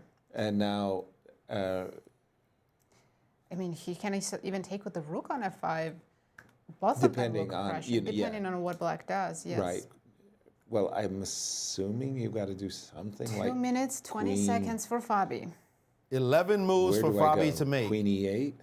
11 moves, And at least he has a B pawn on B4. Maybe you can get that moving somehow. If the issue is not so bad on the other side, hopefully you don't just fully collapse, as he has played Queen E8. We're expecting to see Rook takes F5, and maybe you can dream Rook G6 This playing is quickly. all on the board. Fabi's under 2 minutes now, and right here I think his opponent, right here is where Javokhir has to press pause again, because all those moves were blitzed out. This is exactly a very dangerous moment. And he doesn't care. He just played H4. Did he? very- Yeah, He just said- I find myself drawn to H4, H5, H6, right? He is challenging his opponent. He's saying, Maurice, be quiet. I'm just going to beat this guy. I'm going to show you. I know all the moves now. He's got nothing. He's busted. I'm going to just push my H-pawn and make him think 1 minute and 36 seconds with no increment whatsoever. Can Fabi even make it to move 40 without losing on the board? Yeah, the problem I'm having is that I don't want to see H5, H6. But if I play H6, pardon me, if I play H6, there's a Queen G4 check sighting. After H5 and taking your only hope, pawn on B4. And by the way, dreams die hard, right? I'm losing that pawn, but my whole dream of how I would save the And Fabi position wants collapses. to keep that pawn alive, so he's just played bishop C3. Okay, he's anchored his bishop, which is a good thing, but he's basically said to his H6 is king, "You're on your own." On the last rank. Oof. You're on your own. H5 played. Yeah. By the way, Javokhir is just playing so fast. This might and be by his the way, best game ever, the way he's playing it against world number 3. He's Rook played A6. Rook A6, not Rook E6. Apologies, Rook E6. But that's is just a my- blunder. My analysis. That's just a straight blunder. A It's blunder? Queen G4 check. And bishop D4 check. Bishop D4 is coming, and you getting probably get mated. mated. Oof. It's That's it. what are you supposed to do? Oh, that is checkmate. Yeah. Oh, hold on. I got to go King H8, Bishop D4. and I got to go F6. Now H6. No, I mean, your position is collapsing. Rook C5 is also playable then instead of H6. It's probably 10 different ways white wins. H6 now. I mean, there's no reason to even trade. Yeah. Yeah, I know. He's not taking. He just. I got This is the- over. This I is, like how- by the way, exactly here is Yeah. exactly when you stop. The way he stopped, he's got 43 minutes. There is no need to rush. You got a loose rook on A6. Wow. You've got an exposed king. Your pawn is now on H5.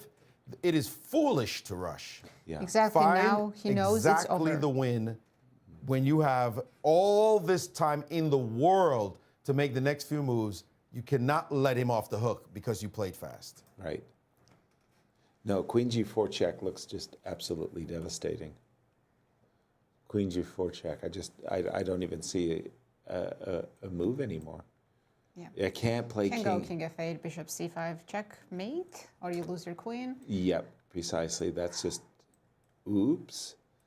You're only, and so I can't go King F8. He's played Queen G4, King H8 on the board, and We're expecting Bishop D4 check, and that's it's not the only. Rook C5 looks totally winning as well, threatening Rook C8. Rook C5 Ouch. looks totally winning, threatening Rook C8. No argument from me. I mean, I have to play, once again, either Rook E6 or Rook A8. I can still play Bishop D4 later, right? Yes. It doesn't change much. In fact, forcing the rook back might actually be an improvement for white as well. Oh dear. No, this is just, it wins. And Yep, he's played Bishop Bishop D4 check. played. by the way, Sindarov has just played in an extraordinarily wonderful game. 50 seconds for Fabi. This will go down as one of, in his best game collection. Absolutely. I mean, his career is just getting started. But this is an extraordinary game. It's funny you say his career is getting started. He's already he entered world 10 Yeah, after yesterday's win. yeah, But you're right, he's still so young. It's just starting. yeah. And Rook he's- C5 on the board, a monster move, threatening Rook to C8. And if With you go- only 32 seconds left, there's not much Fabi can do. He has to play rook c6. Basically, And I can take on c3. and then you just take on c3. You can take on c5. Because of bishop f6. 18 seconds ticking down. B takes c3. What will he play? 14 seconds and now counting. An overworked queen. He knows it's 9 seconds now. Looking 9 for seconds. moves. 5 seconds now. 3, 2, 1, and That's Johnny we don't Ballgame. see a move played. Did he lose on time? Did he resign?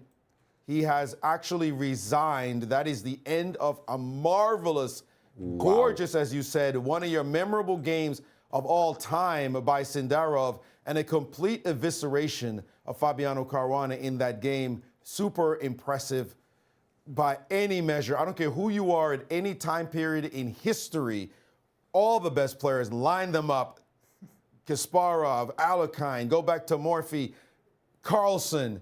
They would say, this is the kind of game I would be proud to play against such an illustrious opponent. Yeah, I'm a big Fabiano fan, but I've got to say, this game, simply wow. And the biggest stage of his life, he's chosen to play one of the best games of his life. Did we second guess any single move that he made in this game? And he made them Not one. viciously and quickly, Maurice. Yeah, absolutely. That's the thing. That's the thing. He kept the pace. There were a couple of moments he stopped and thought. Rook g8 was one of those moments. When he found bishop c4, I'm going to tell you, when that move landed on the board, I went, Okay, that's wait a good. second. This does not look good. This kid, he's finding moves. Yeah. He's finding key moves at the right moment, pausing just when he needs to. And you saw that move land on the board, and you say, we have a player. We have And one of honestly, those. I have a question. What did Fabi do wrong today? He didn't make any big blunders. He just walked into a prep, ended up in worse position, and never got out of it. But it wasn't, I'm going to say it wasn't so bad, but then he started playing a couple of funny business, risky moves. B4 is not the kind of line you want to play trying to make a draw. And that knight B3, knight D4 caught him unawares. And those are the kind of positions, you don't want to be in that kind of setting. And then F5 really compounded things, I think. That cost him a lot. For me, as a Queen's Gambit accepted player, the move bishop b7, if I could, I would like to delay that move. I find when I get these positions as black, I find myself drawn to bishop e7, delaying. If you want to play a4 now, okay, I'll take it. You'll take, yes. I'll put my knight on b4 and I'll castle.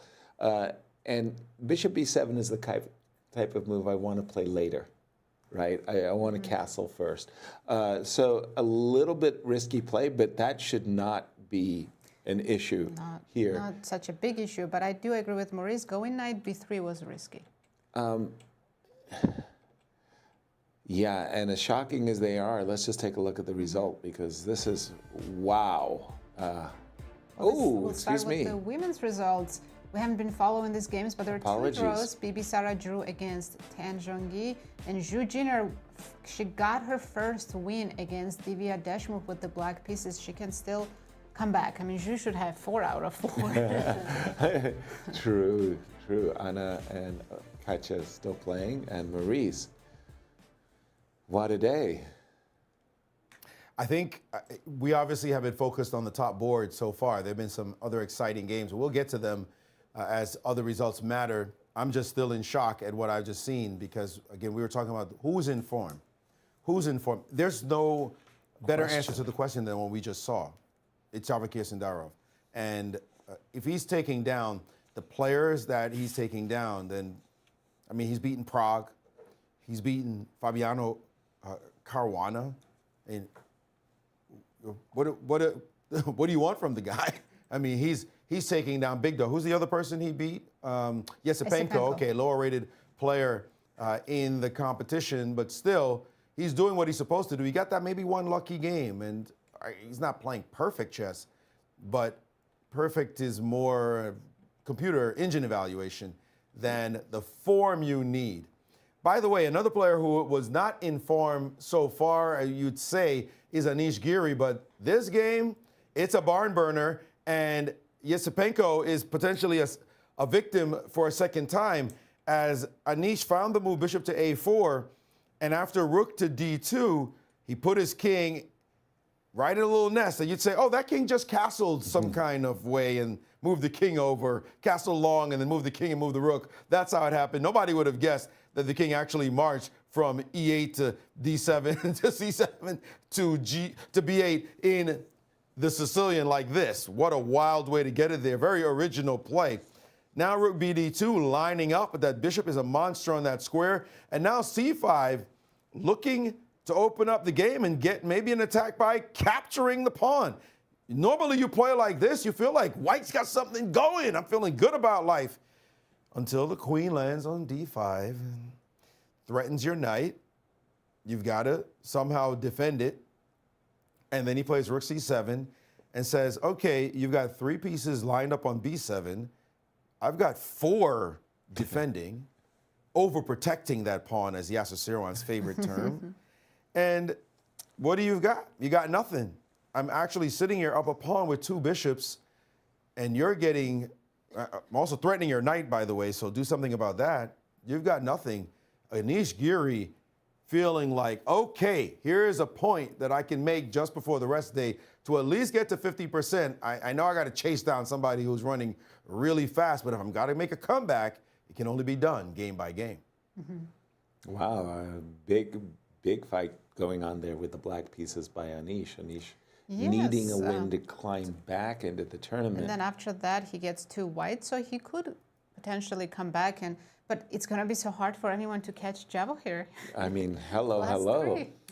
In the other remaining game, Wei Yi and Hikaru, a similar story. Both players fighting for their lives to be pertinent in the event. Unfortunately for both players, the position's pretty darn balanced at this moment. Last moves by white had been But there is e5. imbalance on the clock, Yasser. Wei Yi has less than 6 minutes left for next 15 moves. Shame on me. I So mean, Hikaru has a chance. yeah, I've been so focused on the clock of Fabi that I didn't notice anybody else's clock. The move e5 was a nice little tickle because there is a fork on the c6 square, so the pawn on e5 is taboo. Queen takes e5, knight c6 would hurt your feelings. Knight drops back to g8, knight to c3. I'm expecting knight e7. If you want to play queen b6, also a very decent move, just trading queens. But no particular reason not to leave this knight on a5. It looks good, but it's a bit stranded. And I would say that Hikaru is a very, very even position at this moment. Where would you like to take us, Nasi? I think Maurice has some updates for us. Yes, well, we've seen a topsy-turvy, crazy tournament by Katerina Lagno where she could have 0 points, actually, 0. She drew her first game that she was losing. She drew her second game that she was losing. She won her third game that she was winning, then losing, then played one of the most gorgeous mating combinations we've ever seen to win the game and be at +1. And your prediction, Nazi, was that if she wins this game, she wins the tournament. No, Maurice, I said if she checkmates with g4. She did checkmate with g4. Her opponent just didn't allow the mate on the board. Yes. So you're not taking that one back so easily. Well, she has now blundered and is going to lose this game against Anna Muzichuk. And I don't think there's going to be any weird accidents in this one. Again, we talk about form. Although she had the good result, just because you have a good result doesn't mean that you're in form. What happened in the game is what you have to pay attention to. And look at this position. We see the live position on the left. She has already resigned, so she has lost that game and is back to 50% as Anna Muzichuk has now surged to her score of +1 at the moment. I'd like to show how it happened. Tying for first. Because this position was on the board when white decided to sack a bishop. Let's go. I'll take 2 pawns, plant my knight on c6. Yeah, I'm down a piece, but I've got 2 pawns for it. And now let's take a look at how the game went, takes, and you can see the compensation in the exposed king of black. And now c4, a wonderful move, preparing c5, offering a trade of queens. And her opponent said, nope, not just yet. Okay, let's repeat. let me play d4. I think I can go for this line, and you should trade queens here, and now you can't take this pawn because of rook to a8 with check, but you can manage to go back, to give back the piece with rook to e8, and if c5, you say, okay, you got your piece back, and we'll play this position looking kind of even. Instead, she played the disastrous decision with lots of time on her clock at that. That's bizarre. Really? It's just really strange that here she took on d4 and allowed queen takes d4, and now she is officially busted. I think she thought she could play this move maybe, but e5. No, I'm guessing that is not what she thought she could do. I don't know what she thought she could do here, because c5 is now coming, and your knight can't move. Your bishop is going nowhere. She played king b7, c5 happened, now rook a8. Give me this. My queen is guarding my rook, so I'm not worried about that. Ooh. And give me that. The problem is after queen takes, we have a nice mate on the board. So that means you cannot take with the queen. You can't take with the knight because of queen to a7 check, picking off your knight and mating you soon. And if you take with the king, then we just play this nice retreating move again, queen to a1. I love retreating moves to the corner of the board, and that's going to be mate on a6 as well. So Katerina Lagno losing. Finally, the tournament is going, yeah. She should have lost to me. She should have lost to me. She should have lost to me too. Well, somebody got her finally. Well, it's not her problem that they blew those games, but it is her problem now that she's at 50%. She's probably thinking, okay, that's fair. That's fair. It's all fair. Okay. Now I'll clear it all up, get a rest day, and I'm coming back for some of you to play some more blunders against me. Thank you, Maurice. But for Anna, that means that she suddenly jumps into a tie for first with BB and Alexandra. And then who? Katerina. No, Kate goes down. Kate loses. Yes, but wasn't she +1? Yeah, but now she's 50%. Right. Yeah. Mm-hmm. So, I'm looking at the clock. Wei Yi is down to 3 minutes and 24 seconds.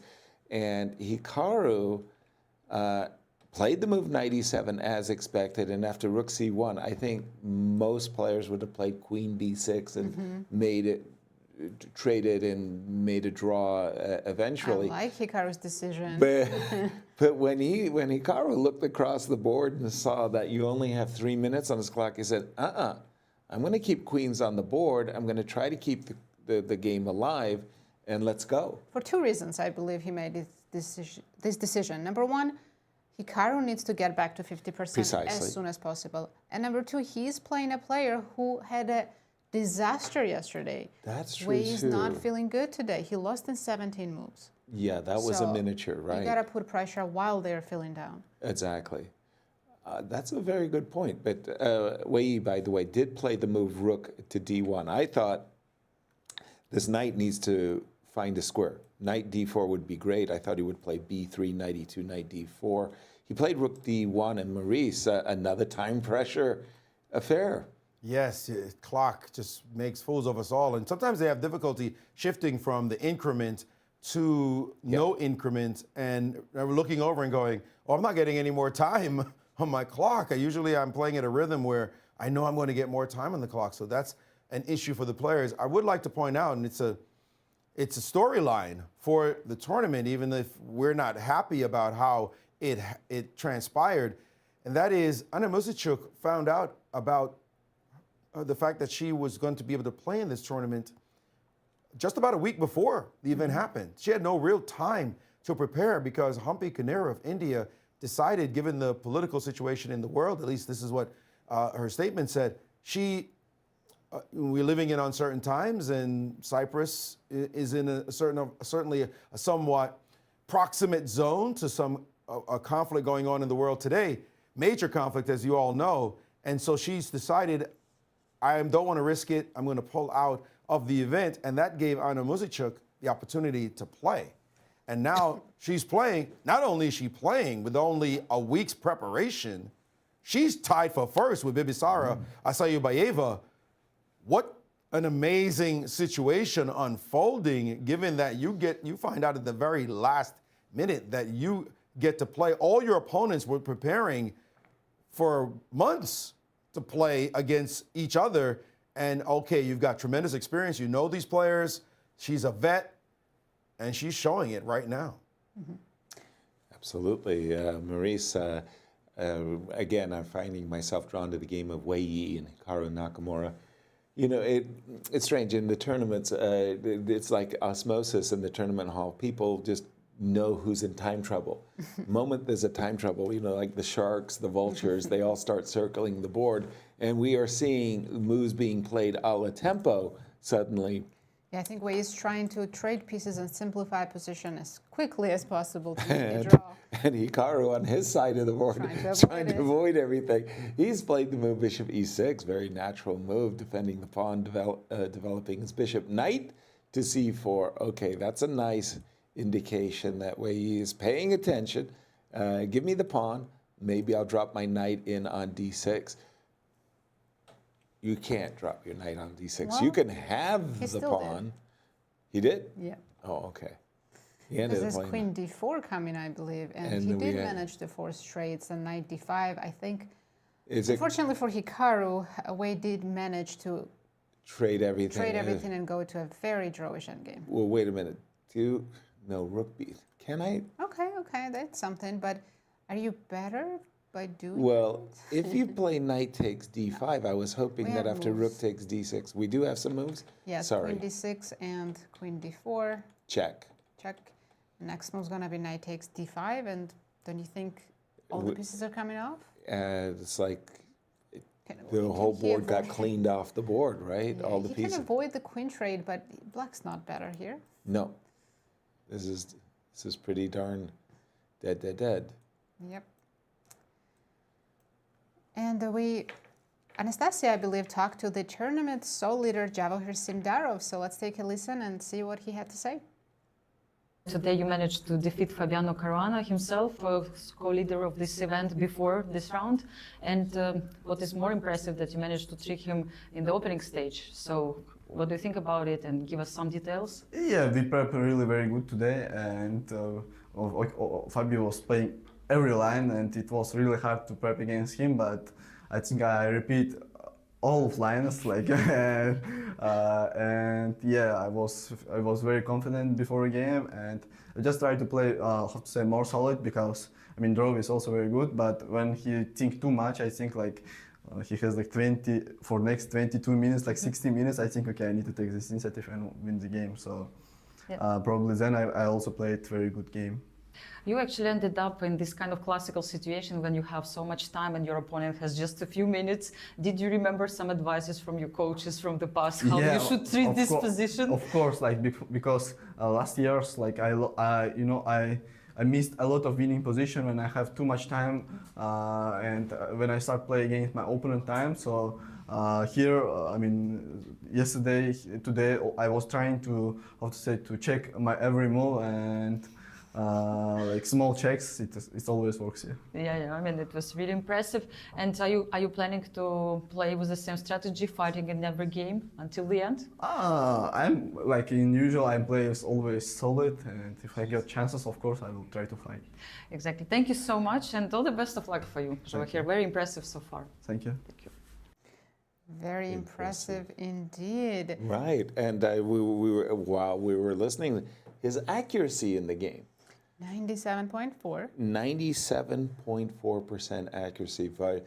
Very, very young man playing in his first candidates and looking like he's the favorite, and he's really, really impressed today. Our congratulations. I'm very impressed, and we should note, by the way, with this victory, in the live rankings, he is now number 6 in the world. Wow.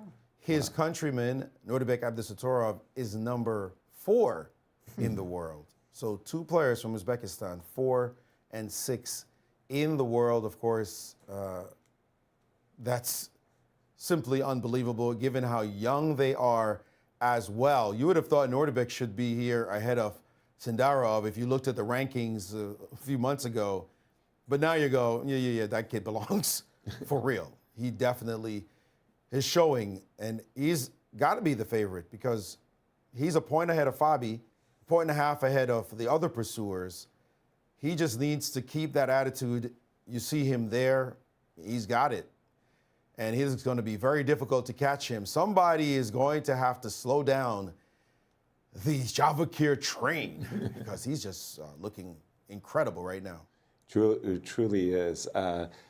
Turning our attention to Wei Yi versus Hikaru. There's still 10 rounds. 10 rounds is a whole other tournament. Exactly. And he will be a full point ahead of Fabi, and Fabi will be a half a point. Again. Yeah, and exactly. And Fabi will be a half a point in clear second place ahead of the field. Wei Yi versus Hikaru Nakamura, there was all of those trades occurred, and despite the fact that Wei Yi only has 2 minutes on his clock, the position is now so incredibly balanced that a draw, sadly for Hikaru's fans, seems inevitable. Yep. Yeah. I think we should jump to Anish's game. He's very close to winning. All right. And while I change, Maurice, jump in. Oh, that's where I was. Okay. I want to talk about this game. We can do it together because he has stabilized his position. I just want to show the last several moves, just catch up with the moves as with the king very secure. It looks like it's under terrific attack, but there are not enough pieces over here. Maybe if a knight just switch sides. Knight on a5. What do you think? That looks winning for white. Yes. Ain't never going to happen. That's never going to happen. The knight comes back. The rook centralizes. Knight going the wrong direction. Now c4. Knight e4. Yes, your knight's getting closer, but not close enough as you. The real square you want is this one. b5 is not going to do it. Plus, that square is pretty much guarded. But the real square you want is this one. And it's a problem. It looks as though Anish will win this game. He's up almost +6 according to the engines, but you can see on the board that it's more than enough with the 2 bishops, a very solid position, the extra pawn, everything is going in his favor. Remember that stat, though, I'd like to make this point about Javokhir. Remember that stat that we were told by Ben Underwood, or was it Leonard, who said that in all the candidates, all the recent candidates, I think since 2013, the player who won the tournament was always in the lead or tied for first since round 1. Right. Except one exception is the Sergei Karyakin year where he won that candidates. Otherwise, you must start off quickly and keep the lead. So if anyone catches and passes and wins the tournament against Javokhir, they will be an exception to what is a general trend, because it's not just candidates. It happens a lot in chess tournaments, period. The person who starts off strong tends to be the one who's winning in the end. Even if they're tied, okay, we're 1-1, 1.5, but then I take a 2.5 lead, etc. That trend is what usually happens when somebody's playing really well and just keeps playing well. So the other players in this tournament, all 7, despite the fact that there are 10 rounds left, they will have to buck historical trend in order to catch this young man. Now, of course, it's easily possible, but it's not easy to do.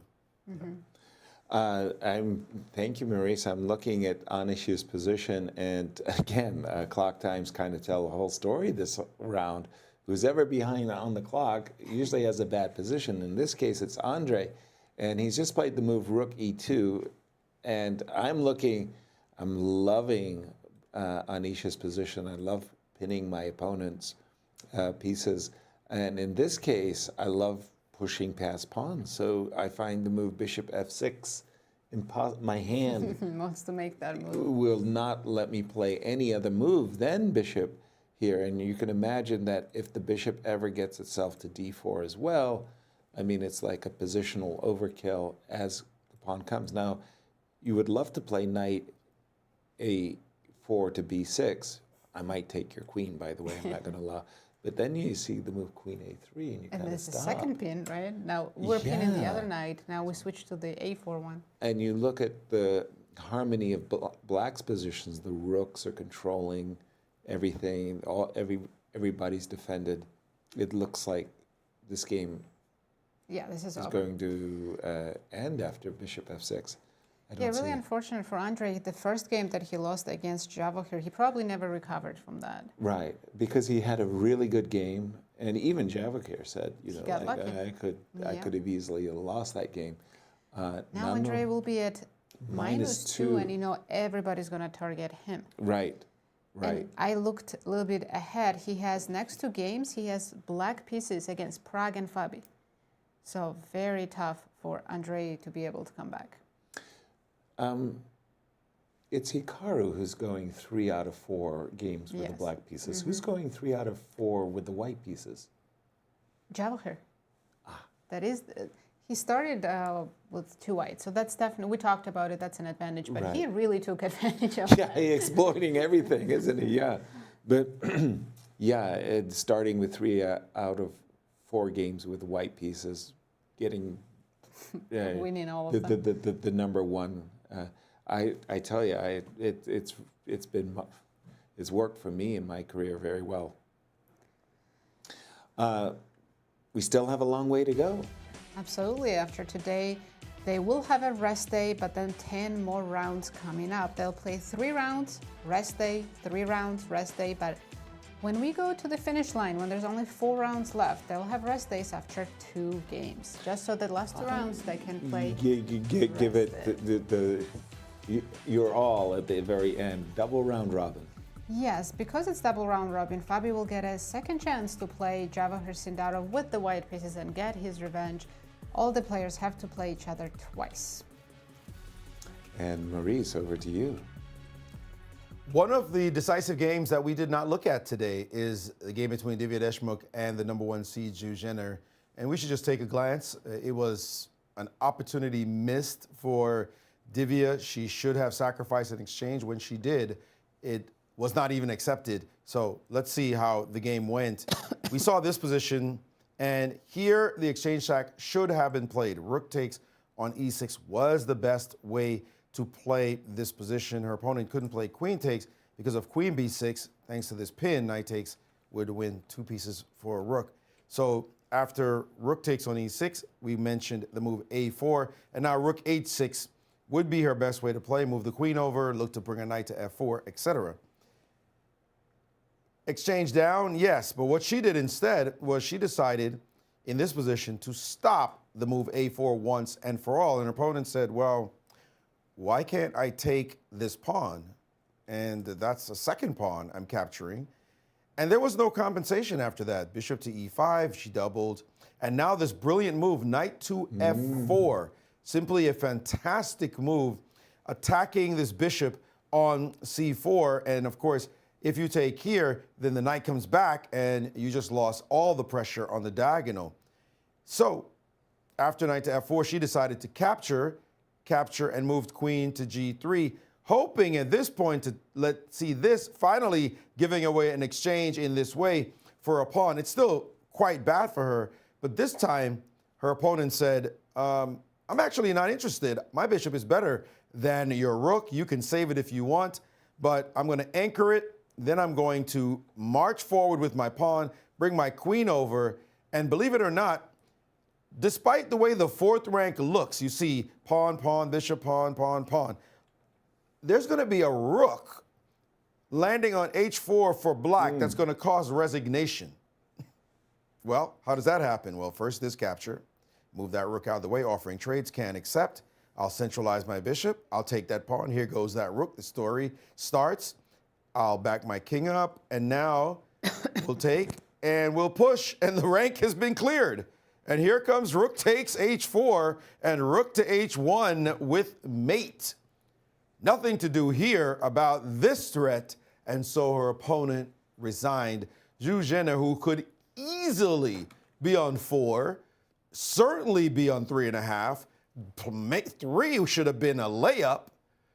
Well, she's only at 2 points at the moment because she lost the game. She lost the game she should have won, drawn game she should have drawn. But hey, top seed, maybe the train has come to her station and she's jumping on and saying, all right, folks, I'm back, here to play. Wow. Thank you, Maurice. Maurice, talking about coming Breaking back. news. Wow. I was ready to call this game a draw. Wei Yi and Hikaru. It was absolutely. Endgame. 3 pawns versus 3 on move, 40. Wei Yi makes a mistake. Now Hikaru's up a pawn and has a very good chance to win this endgame. Queen takes d4, rook takes d4, rook takes b2, rook takes a6. Normally call it a speaking, draw. you call it a draw. How did he win a pawn? Okay, h4, rook h, 8, rook h. This is how he could have played h3. h4 was maybe asking too much from the He position. weakened his position, King and then h2. he went all the way down to 5 seconds, and now Hikaru has Guess what? a miracle, an opportunity.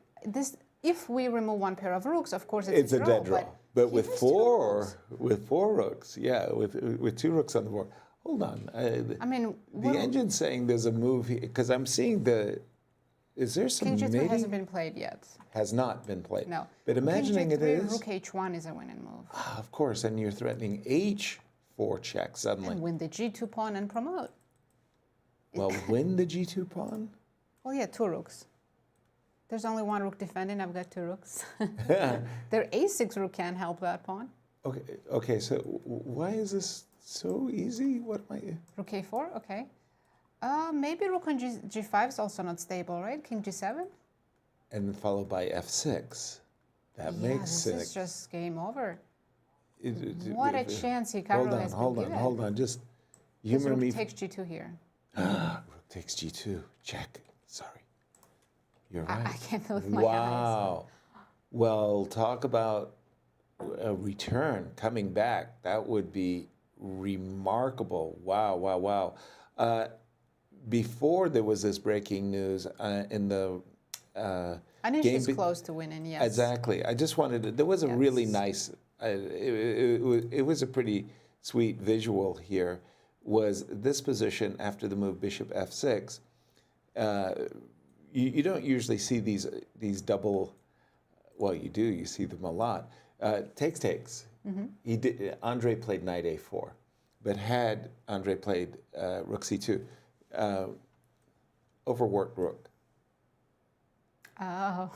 It's kind of cute. The queen is hanging. That's beautiful. Yeah, the queen stops the knight from capturing, and when you capture with the rook, well, you needed the rook to keep the queen protected. You might forget because the queen's been there for 20 moves, exactly. But now black can take it. Okay, but after the move knight a4, he captured and pushed and put his bishop on g5. This looks so overwhelming. This pawn is just so menacing. No, it's just a couple moves away from it being over.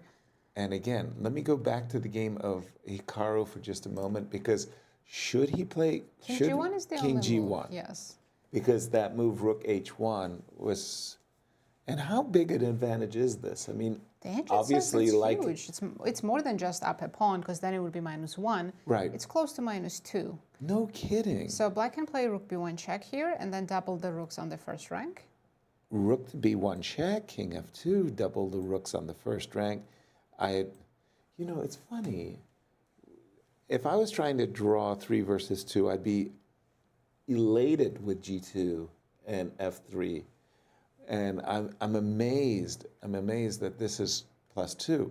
Let me go back to Anish for a moment, because I see a resignation has I think happened. I've seen a resignation. King f1, Queen c4, Rook d1. This is where we left it, and Rook d2. A crushing move. I think Andrey resigned right here. And because I think he took on d2, and after c takes, they resigned. I mean, you're not getting out of this position. Pawn on d2 stays alive, and it's promoting very soon. And Rook the problem c1 is coming. Rook Yep. c1 is coming, and the king is actually in a really, really, really bad spot. We could get Rook skewered. e1. Yeah, Good choice of opening by Anish, that Sicilian, where he started running king d7, king c7 so early. It paid off, took a huge risk. Well, let's show that to our audience, because it's a very, very unusual sequence. We're just out of a very standard knight off position when we see the move knight f5. And what do you Novelty do? was here, bishop e7.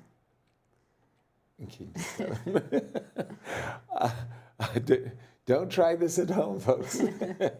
Wouldn't recommend, but hey, he won a very important game. Well, we're going to go on a short break while there's still an important game going on of Wei Yi against Hikaru. Don't go anywhere. We'll be back shortly.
we're back. What an exciting round 4 we are having. Let's take a look at the results. Huge results today. Big changes in the standings as well. Wow. As you can see, Anish Giri had his first win with the black pieces against Andrey Esipenko. But the biggest result, it was Javokhir Sindarov defeating Fabiano Caruana in a smooth game and going to be a clear leader. Absolutely. Well, it was in round 1 that we saw 3 decisive games. Maybe we'll see Hikaru remarkably win a 3 versus 2 rook ending. And how about the results for the ladies? There were some decisive games there as well. It's all finished, and now the leadership has changed. Coming into this round, it was Katerina and Bibisara sharing first. Now it's Bibisara and Anna Muzichuk because she took down Katerina Lahno. Ju Wenjun picked up her first win and is now at 50%. Right, as people get ready for their rest day. But let's jump into that game. Maurice, this rook ending has really confounded me because I've trained 3 versus to 2. Single rook ending, it's easy draw. With 4 rooks, there's some tricks. There are tricks with 4 rooks, and it's primarily because 4 rooks easily deliver mate. They are so powerful in coordination with each other that you have to watch out for tricks. They just swoop down on your king. Even a queen has trouble dealing with 2 rooks when they are attacking in tandem. But you're right, Yaz. Of course, we feel like if the pawns are all on one side of the board, it should be pretty even. But because of the specifics of this position, white is in a lot of trouble. The rook on g5 is not really well placed, and the king is under some attack. He did play king back, and rook b1 found. Let me just make sure. No, not found yet by Hikaru. The position is very tricky, in fact. It turns out that you must play this check, and Hikaru has not played it as yet. I will keep an eye on that. He has not played it as yet because the rook looks so gorgeously placed on this square. So he has to find accurate moves now. And this one is really the only one not to allow white to consolidate the position. After king f2, the only move, again, is rook down. He could repeat with rook to b2 with check, but this is the one that starts to give white a little trouble. And our analyst, Varuzhin Akobian, of course, a strong GM himself, pointed out a very interesting way to play. Something to look at is this idea of h4. Now, it turns out that black can defend this position, but he had a sneaky little trick in mind. For example, let's say you decided to move your rook over so that you can maybe double rook yourself and get counterplay. Well, this move is apparently best, but Var showed this gorgeous point. Rook from b to e1, threatening mate. You got to visualize the kind of things that you want. And the only move here is actually to push this pawn forward to lift the mate, only to see h3, and we're threatening mate yet again. And you're in deep trouble in this position. The game is, in fact, over. If you play g4 now, check king g3, and then a rook sack, hello, to wake you up. And after pawn up, there's nothing you can do to stop this game. So there are hidden mates in the position that you have to watch for. The rooks together create far more threats than a single rook could by itself. And that is why this 3 against 2 is not so easy to draw, especially when the rooks already have this advanced dominant position. Thank you, Maurice. For me, the rook on b2 looks so good. I want my colleague to join it on the second rank. So I would find myself drawn to a move like rook on h4 to c4 or to d4, either one, in order to bring my rook to this square so that I could play h4 and h3 or maybe king g7 and f6. And the idea of releasing the king or even forcing the king to go away so I can dominate the first rank. It's deceiving, right? You're it's releasing not the my king, usual pattern. but you're actually trying to checkmate that king on f2. Exactly. Yeah, it's not a common pattern. That's why Hikaru's taking such a long time to figure out what's the best. Do you move the rook from the second rank or connect them on the second rank? Well, he has to overcome his inbuilt prejudice, which is mine as well, which is to double on the second rank and really doubling on the first, because as you say, we're trying to checkmate the king, not to, damage the pawn structure or win another pawn, but literally, as Var has been saying, h4 and rook e1 and rook f1. That's pretty nice, Maurice. That's a nice checkmating pattern. Yes, and we're speaking about patterns. I remember a long time ago, we're going back decades, when I was a 2300-ish, 2400 range player, and I had an argument in a Brooklyn park where we played a lot of chess with a player who, at the time, he was about expert level, 2000 US chess expert level. And he was telling me 100% that grandmasters are good because they know patterns. And they always play with patterns. That's why they're so good. They have mastered all the patterns. And that's the whole secret to chess, is learning all the patterns. And I was not yet even an IM, much less a GM, to be able to counter with authority and say, excuse me, son, I'm a GM, let me set you straight. And I said, but I don't think that's the whole solution. I think that, yes, you have to know a ton of patterns, but you also have to be able to calculate for yourself and sometimes find new ideas, new setups, new structures, new possibilities, given the position in front of you. And I was already having an inkling of it as a player who was starting to rise in level at a pretty decent level. And what you just said reminded me forcibly of that argument, which became a very heated argument in a Brooklyn park in a summer afternoon about whether or not GMs just have all the patterns down. But after a time, I kept going back to that argument over the years as this pattern topic would come up, and now you just forced it back into my brain. And I thought to myself, I was right, but he was right too, in that our patterns are so embedded in us that we could play blitz and even bullet because we just go, oh yeah, seen it, and you can play at that kind of pace.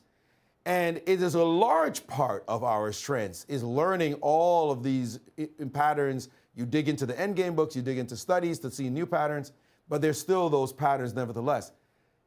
But the reality is, yes, chess will show you that there are things we don't know, we have not explored, and that is not me, it's not you, Yaz, not you, Nazi, and not even Hikaru Nakamura, who has seen this, double on the first rank and let the king out into the game. Oh, we've seen that pattern before. No. This is news to us, news to the number 2 player on the planet, as well as he's not playing quickly right now. He's one of the fastest players in the world. He's not playing quickly because chess just simply has tons of patterns to play with.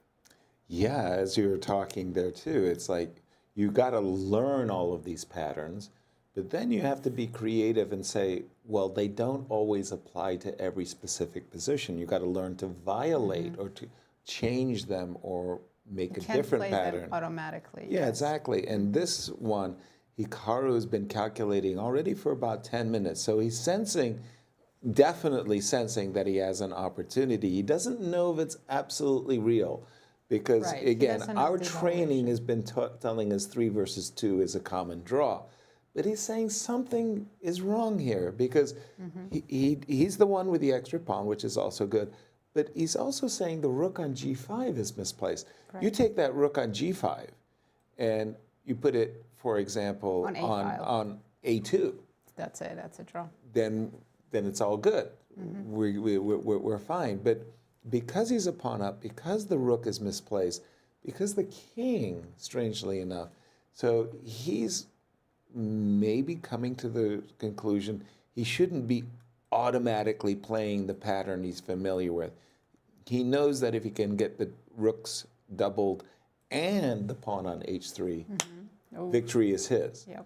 So that's the pattern he's most familiar with. Now he's got to change and find something pretty fresh. But I'm sure he has calculated rook c4, rook c2 doubling on second and found a way for white to hold that. So now he's looking, okay, if that's not working, maybe there's something else I can try. Precisely. And by the way, problematically, the thing about rook b1, rook h1 is you allow the king to escape the back rank. Yep. Not only is your pressure, you like to get doubled on the second rank, but you also allow the king to escape the back rank. And you also allow a rook to get to a2 and take over the second rank. This is so counterintuitive, he might not even believe it when he sees it. He's looking at it and saying, I'm not supposed to do this. Why would I do this in the game? By the way, this doesn't work right now because of rook to e2, another point that suddenly appears. And it's suddenly new, weird, bizarre ideas that you're not used to seeing that he has to calculate. That's going to separate him from regular, lower-rated grandmasters like myself, maybe even elite grandmasters like you, Yaz, and then take it to the super GM level where these big dinosaurs reign and find different ways to win a chess position. This is what he's going to have to do right now. Simply throw out the normal patterns and say, I see what the pluses are, and I'm going to play with the specifics of this position, even though I'm letting your king out into the game, even letting your rook get to the second rank. It's still great chances for me. Wow, and you just said it very well, Maurice. In my entire career of training is to hunt down the king on the last rank and not letting him escape. So the move rook b1 check is really counterintuitive to that whole concept of keeping your opponent's king on the first rank and not letting it run away. Big moment, big chance here for Hikaru, and I want to say that it would absolutely change his tournament. Not just his, the entire tournament. At 3 wins in round 1, 3 wins in round 4, and and for Hikaru, who started badly with a loss in round 1 to Fabi, should he win this game? And for Wei Yi, Hikaru tomorrow is playing the leader. He's playing, not tomorrow, after the rest day, he's playing Sindarov. So if he wins this, then he has a reason to hunt down Sindarov and catch him. Exactly. So first he's got to right his own ship, pull himself out of the -1, which he currently is, win this game, get to 50%. By the way, even if he beats Sindarov, he still won't catch him yet. But he will certainly. Wow. Okay, so the whole tournament is going to be flipped inside out and upside down with these crazy results that we're witnessing today. Something magical about today? April Fool's Day. Just kidding. Just kidding. We have been pranked. Clearly. We got the wrong feed. They've actually made 4 draws. Oh, no. We've been pranked by our He producers. played rook b1. Amazing. The best move. That is extraordinary. Sometimes you just got to tip your hat and say, well done. Wow. How incredible. Wow. He knows he has this chance. Again, he doesn't know the objective evaluation if this is winning or he just has a small advantage, but he found the only moves to play for a win. And I wish my friend was watching. He might be, I don't know. I mean, he wasn't a great friend of mine. It was an argument we were having in a park with a chess player. I'm going to keep his name off the air, but I hope he's watching and saying, protect the guilty. You know what, Maurice, after you became a GM, I probably assumed you were right, so humble pie. He was not that kind of guy. He was pretty arrogant, dude. The argument was so heated, it was a crowd. But what we do in Brooklyn, right? Like, hey, this shows you. Welcome to Brooklyn. We were serious in Prospect Park back in the day, and we had these kind of erudite arguments about grandmasters, what they see and the patterns they recognize, etc. But here you saw Hikaru go away from, for him, decades of training as well, and free his mind, remove himself from the matrix, and say, no, this is actually what I need to do right now, despite all the patterns that say otherwise, or the clear pattern that say otherwise. This is the best way to play. This is how I'm going to play and really test my opponent in this position. Thank you, Maurice. Quick comment. obviously we're living in a day and age where, rapid and blitz is taking on a greater prominence. Maybe classical chess is slipping in. But it's in classical chess that you will find rook b1 and rook h1. It would be in blitz chess or bullet chess, everybody would have been playing rook to c4, rook to c2, and you wouldn't see this incredibly unusual catch that you do have in classical chess. And Hikaru found it. When I've been in Brooklyn, by the way, Maurice, erudite arguments in the park did not take place. Is that how you described your argument with your expert friend? As an intellectual meeting of the minds? I was an English major in college. I did get my degree in creative writing, so I might use a few flowery words that you may not hear in the Brooklyn parks. Trust me, this is not how we argue. This is not the kind of words I'd be throwing out. I might get looked at or punched in the mouth for saying those kind of words, or even laughed at for saying certain words. Trust me, it was more ghetto language than that we were arguing with. There might have been a few expletives thrown in there while the argument got a little bit heated. Just wanted clarification. But look, we use our brains in Brooklyn too now. Trust me. You don't grow up in Brooklyn without being smart, or at least street smart. And we had a lot of great discussions in that amazing borough. Maurice, we know that Hikaru has a great position. He's still got a lot of work ahead of him. If you're in Wei Yi's shoes, what's the best defense that you found that Wei Yi can employ exactly at this moment? We know that h4 and rook on b1 to e1 is a way to set up a checkmate. How should Wei Yi best stop Hikaru from winning the game? Well, right now the engine's saying he's busted. He's busted. He's +3 at the moment, which is insane. How did it become +3? Yeah, it's 3 versus 2. 3 versus 2, but it's the 2 rooks. And 2 rooks change everything. I remember Botvinnik. Amazing when you hear a lot, read a lot, the things that the great players say and what pieces should be traded off, what pieces to keep.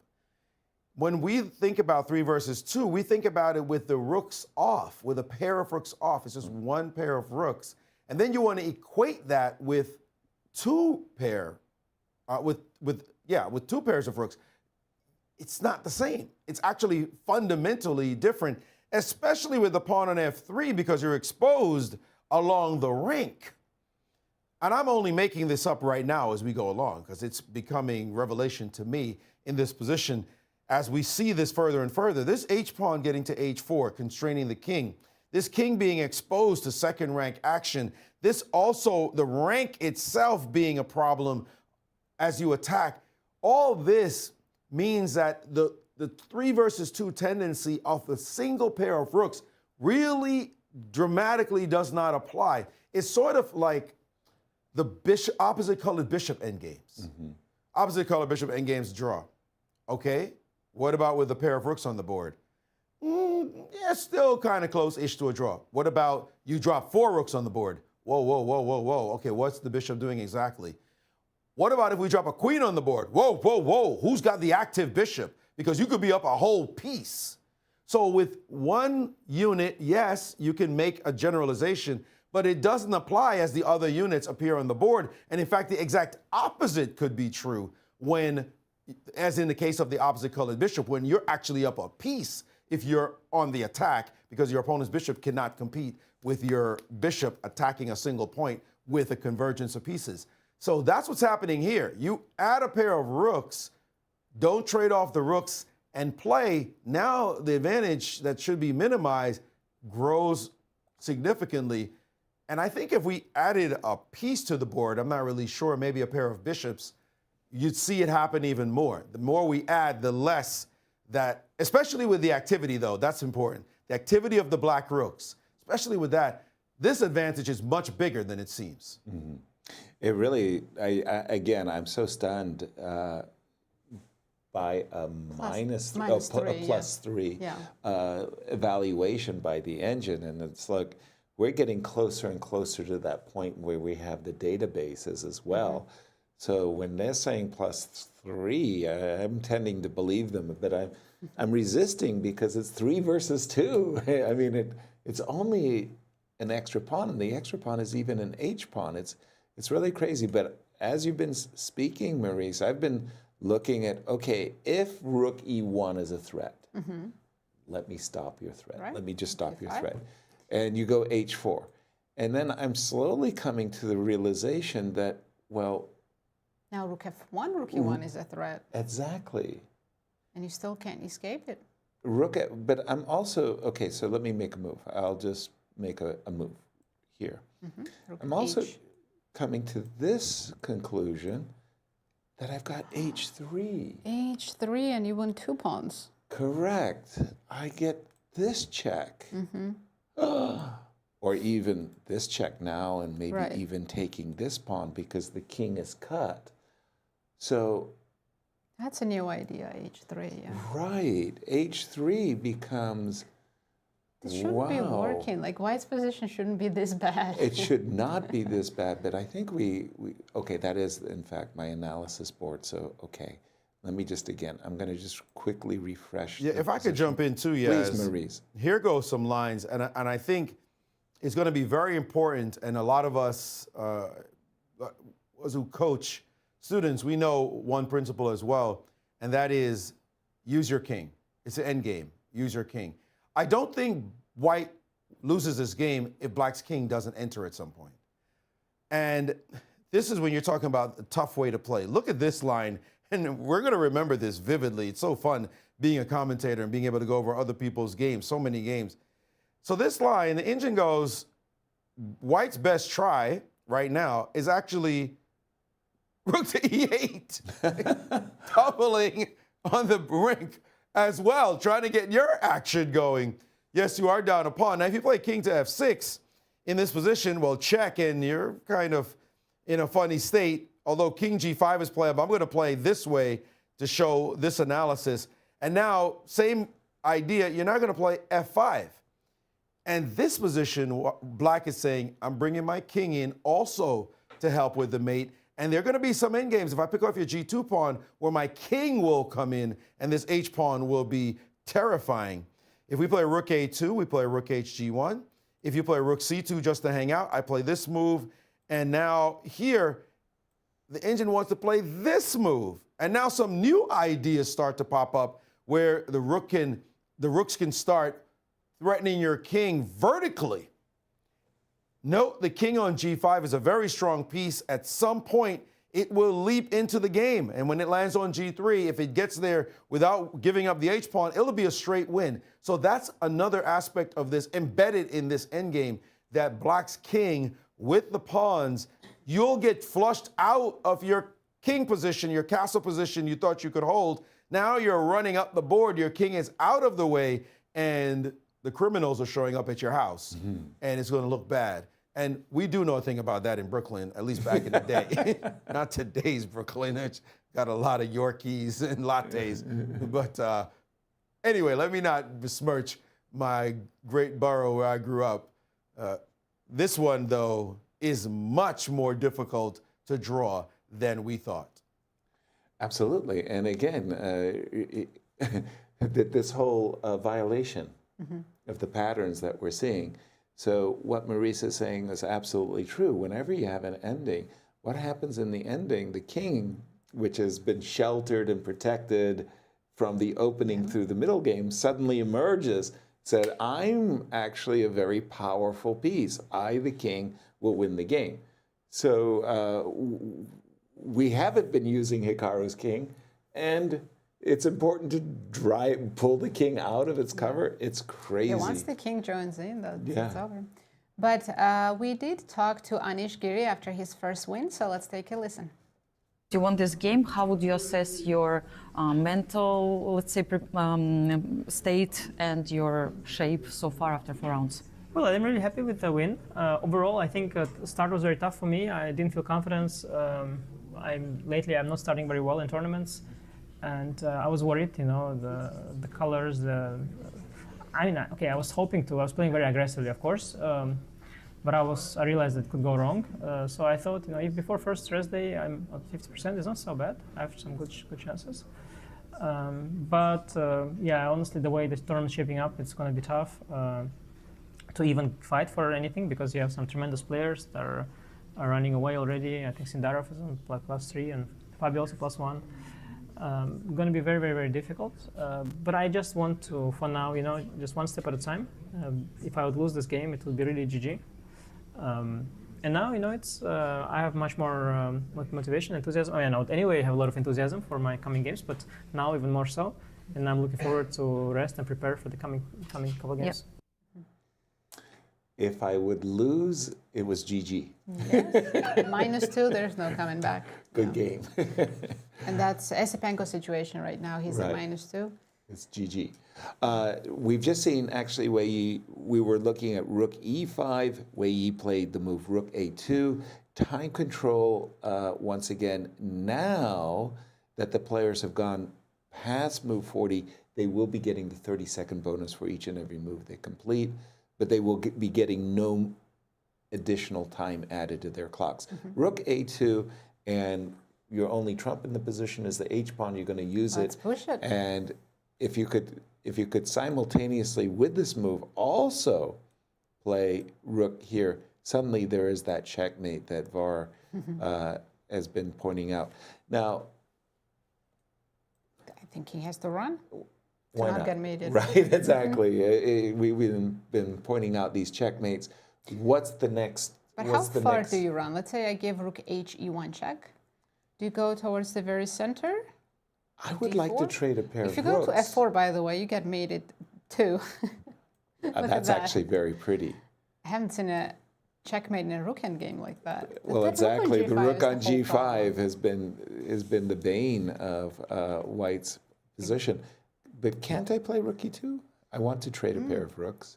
And on rook b3, go back to f2, I see. Okay. Yes. So I can... So I'll just play rook f1, let's say. Chill out, right? I'll bring my king out, king g7's coming. And you still have h3 in your pocket. Yeah, it's still there. And actually, you can't stop it. Both white rooks are so awkwardly placed. My goodness. My goodness. Okay, this should be published in a lot of rook endgame books, because wow, we've seen 99% of them would be a draw. This is such an exception. By the way, one of the strangest looking, very, very sad rooks I've ever seen in my life is like, check this out. Rook a1. And now I'm threatening to skewer the rook, right? Rook check, and... Either get mated or lose the rook. Yeah. Isn't that crazy? Like an elevator. Yeah. I haven't seen that pattern either. So the rook on g5 was suddenly terrible, and the rook on f2 suddenly gets lost. I have bad news. Hikaru did not play h4. He played king g7, which is not as accurate. He still keeps his advantage, but h4 was more than -3. So he missed a big one. But again, to Maurice's point, what have we been trained? Our pattern recognition. We have had this pounded into us since boot camps. And what are our boot camps? Although I'm talking about the chess summer camps that we've all... And what do our coaches always tell us? Bring your king. In the endgame. In the endgame, develop your king. So king g7, I can't criticize, but it just happens that the specifics of this position was that the h-pawn, you're threatening the mates, and also your idea, Yasser, of h3 and taking both pawns. It's too strong for white to survive. King g7 spoils it a little bit, but maybe Maurice, too many cooks spoiling the broth? What's going on?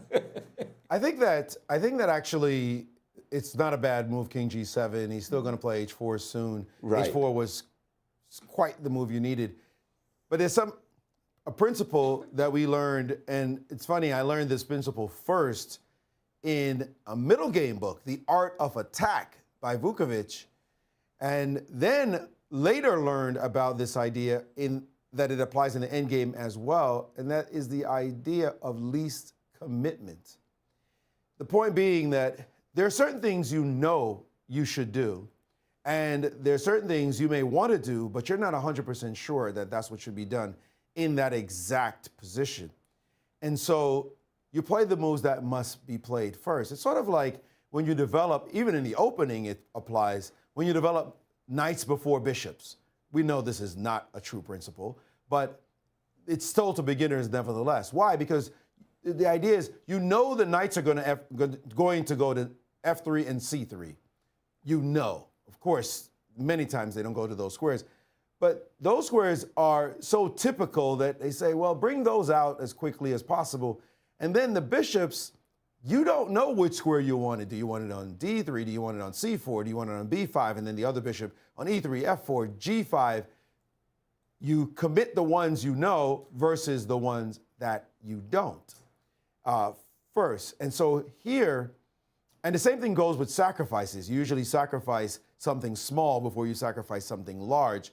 And it's just a sequence of least commitment. And in endgames, you don't make moves that you don't have to make, even if they're desirable, look desirable, before making the moves that you're going to make.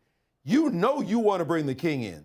You know that. That's, as you said, drilled into us. Kings come in. The endgame, we all know that. You don't know the pawn definitely belongs on h4 right here, right now, 100%. So you play the move. I don't think he's thrown away everything with this king move. h4 may have been more precise according to the engine that we have as we're following the game. He's playing now. He's already found their very counterintuitive rook on the back rank attack. Now he's bringing his king in. Trust me, Hikaru is going to see h4. He's already seen it, in fact, and make this move sooner or later, but he'll make the move in his own time. This idea of optionality and keeping your options and making those moves you know that are good. King g7 you know is good. I always knew h4 that you're as not 100% being certain. flexible. Yeah. Leaving yourself some options, and just being flexible. Also, when I see the move king g7, I mean, in this position, it's not a threat, but it does flicker through my mind that, hey, wait a minute, f5 might end up actually entombing the rook. So of course, I would can allow rook a6, but yeah. I would find myself drawn to let me get my rook out of that situation. That seems to be the best move. So what's the difference if I go h4 now? That one tempo makes that big of a difference here? Well, again, king has to come out to e3, so there's no if I make a bad move, the bad move being rook e1, then comes this. Now here white has rook e2, but you still have your idea of rook f1 and h3. Gotcha. That's a winning idea. Rook f1, h3. Even if king goes to e2, h3 still. Same story, right? If the king goes to Hikaru has e2. different plans. He's played king h6.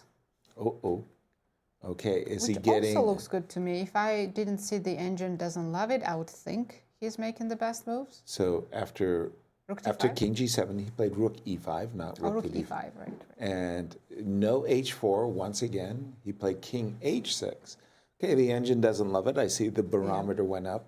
Barometer still tells me that black hasn't blown it by any means. But h4 was again -3, doubling his advantage. Right.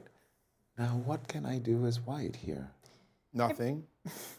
I'm looking for something that's forcing, though. That I want to force a resolution.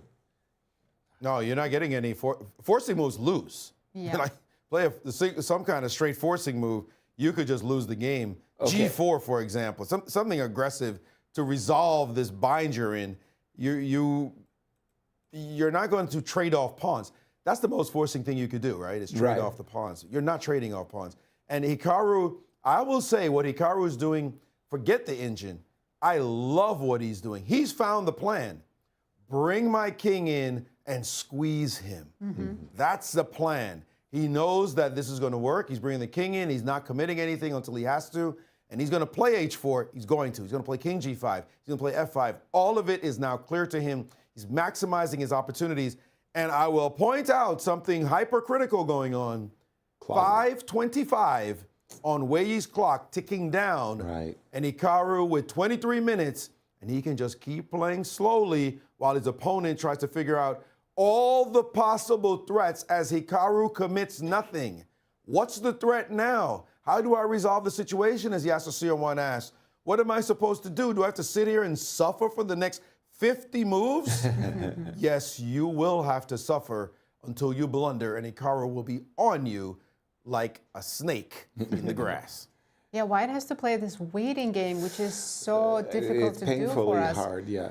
Sit and wait till your opponent beats you. You want to do something to resolve it like you tried, but as you can see, if White does that, they will lose faster. Okay, so what's going on in my head? I'm in Wei Yi's shoes, and I'm saying, okay, I've got this issue. My pawn on G2 could be a potential target. So let me play rook on E5 to E2 for just a moment, so that whenever you hit me with a check, I'm going to have king F3. Listen. Yep. Hikaru would just go king G5 because he's been moving the king, would continue the trend. King G5 and let's say king E3. Yeah. Maybe he wants to go king H4. King H4. If I can put it on G3, that's big huge. Okay. Are you walking into mates again? Probably. Rook B5. By the way, Wei Yi played your move, rook E2, so we'll see if Hikaru will bring the king out more to G5. King G5. By the way, I love King G5. It's just such a... So rook B5 here, I'm not letting you go all the way to F6. I'm trying to resolve the position. I think your position is getting more and more passive, oh, right? Please, oh, please. Play G5 and win the pawn? Oh, please, don't take my pawn. Not right away. Oh, let me show you what you might... Woo, did you... Shoot up all the way. Yeah, I mean, this is a Hail Mary three-pointer shot. Look at that, all the way up, rook H2, mate. Okay, so we don't go here, you go check. No, I'll just play G5 and then win the pawn. Yes. 2 extra healthy pawns should win very easily. I mean, it still requires some technique, but... 100%. So we're expecting the move king G5. Yeesh. What am I supposed to do? Just suffer. Because again, you're pointing out that you could be hitting me with a check and H4. Bringing your king maybe to G3. Either pawn H4 or king coming to G3. Both should be winning at this point. Yeah. I like that king on G3. I love the king on G3. Love that idea. If the king could just land there already and then start pushing your pawns. I'm even thinking that, no, we just... Yeah, you think king H4, and even with one rook here, it should be winning. Exactly. Absolutely. It's 3 versus 2, but I have an active rook and active king. Yeah. That should be winning, yes. So, after seeing the 2 rooks on the board, I don't want to trade rooks under any circumstances. Right. Those rooks are so juicy, but I mean, your point well taken, you're right. Yeah. But now that we know 2 rooks is so good. Yeah. We're expecting king G5. We're keeping an eye on the clock. 21 minutes for Hikaru, 4 minutes for Wei Yi. He's going to be basically in that zone where he's relying on his 30-second bonus to keep his clock alive. On one hand, he doesn't need time. His moves are just like wait around. Statistics. Statistically speaking, easy for me to say. How would you have 60% winning chances, 80% winning chances, 20% winning? 80. 80. It's that high. How about for you, Maurice? 80. 80. Wow. That was the same number I had in my mind. It was 80. 3 versus 2. I can't get that out of my mind. That I'm gonna lose 80% of the time. This exact position, yes. Defending with 2 pawns. Wow. With the current position. This is of course exactly. lost, yeah. You know why? Because it's no longer 3 versus 2. No. It's the 2 rooks. It's the 2 rooks. And now that revelation has come to us, we can't get it out of our heads. It's just so clear. The rooks are so strong, and your pawn structure is actually weak. I think if it was a different pawn structure, F2, G3 is my bet. Of course, if it was the original position, F2, G2 would be nice also. I love F2, G2. But F2, G3, I feel, is a completely different animal. And especially if you could defend the second rank with F2, G3, the only worry I would have is actually your pawn getting to G4. a pawn getting to g4 with if I had f2, g3, and then you being on the first rank again, trying to mate me. Right. So that is a point of concern I have to consider. But now that you see it, it's so much clearer. It's just like, wow. The aggressiveness of the rooks and your pawn structure is compromised, can be exploited. Those pawns get weak so fast. It's just hard to get out your mind. It's pretty clear what you have here. Now that we know it, I know Nazi's thinking, boy, when I play my next tournament. I am going for these 4 rook endings with joy, with glee. It's a funny thing to think of it, that the pawn structure G2 and F3 is actually a weak structure because H4, H3 undermines the F3 pawn so powerfully. You get rook check, and rook takes F3, and your 2 pawns up just like that. And I feel like we should have known that by now, but somehow never came across it. None of us. Watch a chess show and you will learn a lot about chess, including the commentary team, by the way. But be fair. Yeah. I don't think Hikaru and Wei Yi were clear on it themselves. This is not common knowledge. No. Otherwise, they would have played much quicker or avoided going into certain positions. They themselves are in this position, and look how long it took, and look how long it's taking. It's not like Hikaru was going, oh, yeah, I've seen it. Boom, Let boom, me just boom. blitz it out. Here's the easy way to win, dung, dung, dung. No, we do find holes, gaps in the knowledge, even of grandmasters and super elite grandmasters. There's so much about chess we do not know, and we're learning all the time. And I love it when I'm trying to create a study and I see something and I go, wait, is that true? Shouldn't I know that? And I show it to my colleagues, yourselves included, and you go, I haven't seen that either. It's just certain things we should know, we know. What we should know, we know most of the time. And like that endgame book, 100 Endgames You Should Know by Jesus de la Villa, which is a classic now. There's the endgames we should know, we learn those. Then there are endgames that'd be nice to know.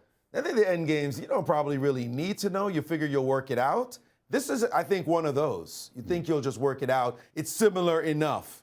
Turns out, nope, not similar at all. Yeah, I loved your mention, by the way, of The Art of Attack by Vukovic. That was a book I really, really enjoyed. I think that book really gave me rise to prominence. Another book I really enjoyed was Ruben Fine's Basic Chess Endings. We're going to take a break. I'm going to run home, get out my Ruben Fine endgame, and ask him, did you look at this particular rook ending? Because this is pretty fun. We're going to take a break. Yes, we're going to take a very short break while this game is still going on. Don't go anywhere. We'll be back very soon.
Welcome back, everyone.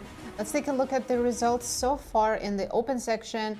There's one game still going on, but two decisive results. Anish Giri defeated Andrey Esipenko and Javokhir Sindarov. What a huge win for him against Fabiano Caruana. The other game was drawn between Matthias and Prague. And in the women, all the games have finished, so let's check the standings. It's Bibisara Asubayeva and Anna Muzichuk tied for first now.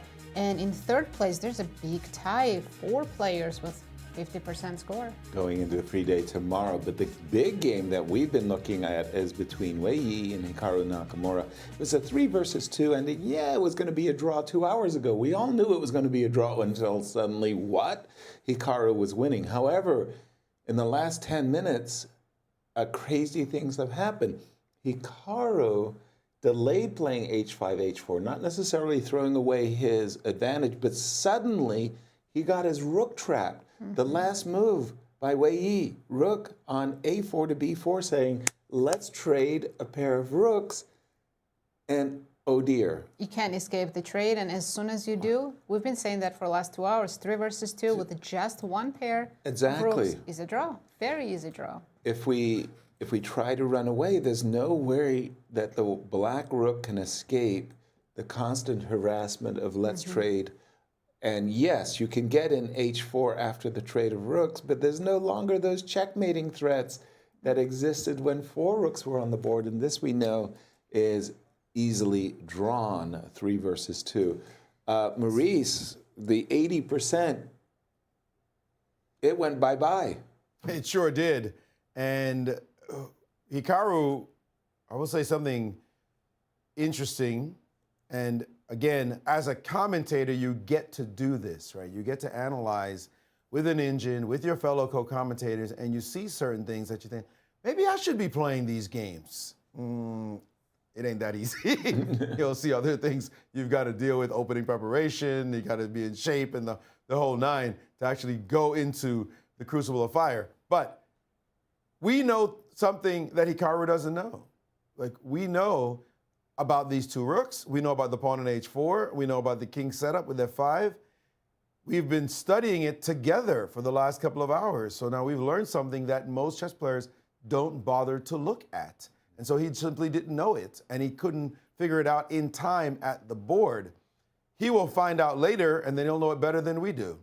At least as well, and definitely with his incredible insights that he can add, he'll say even more about it. And so that was his problem. He didn't realize it. And again, I come back to what we do study. We do know that rook versus rook and 2 versus rook and 3, those are just summarily drawn.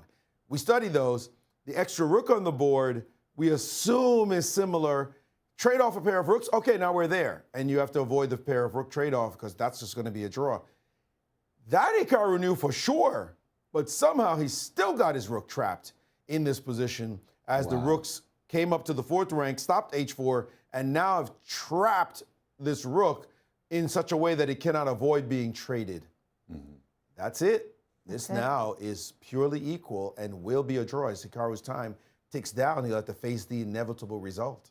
Well, it's even worse than that, everything you described, because it was 14 minutes versus 2 minutes, too, when Hikaru eschewed the move king g5 in favor of a move I just didn't understand at all. The inclusion of rook f1 check was a huge mistake. Yeah, I mean, and the worst part about it is, I'm just going back a few moves. Actually, let me just go back here. Hikaru got it in his head, if I'm going to win this game, I'm going to bring my king into play. I need the king. And if I could put my king on g3, well, that's it. Well, here he goes. He king started g7, walking the king. King h6, and now... Why the pause? You know, you're on the right track. Just keep walking. King to g5, and then you bring your rook to a check, and your king could march quite happily to g3 and win the game. And he didn't do that. The main reason why now Wei Yi has equalized is because his king ended up on g3. So if Hikaru, actually, if you go back, if he gave the check with the other rook, here after rook e2, rook b to f1. Yep. It's not the best move, but I think he would still keep his winning chances because here he can't go king g3. Right. Because you are still going to get mated after king g5. Whoop. H4, H4 and that's is still all coming, and that's it. That's all she wrote. You've got F5, and again, the king on G3 will be mated, unlike in the game where the king on G3 is perfectly safe. And what an escape, but that's on Hikaru. Hikaru had the game won. He was given a gift because this game was a draw earlier. Yeah. An easy draw. He was given a gift, this opportunity.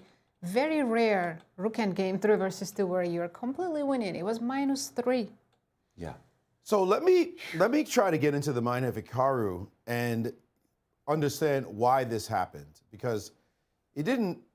Everything we're saying in terms of general principle, now that we know the specifics of the position, it seems like it is easy.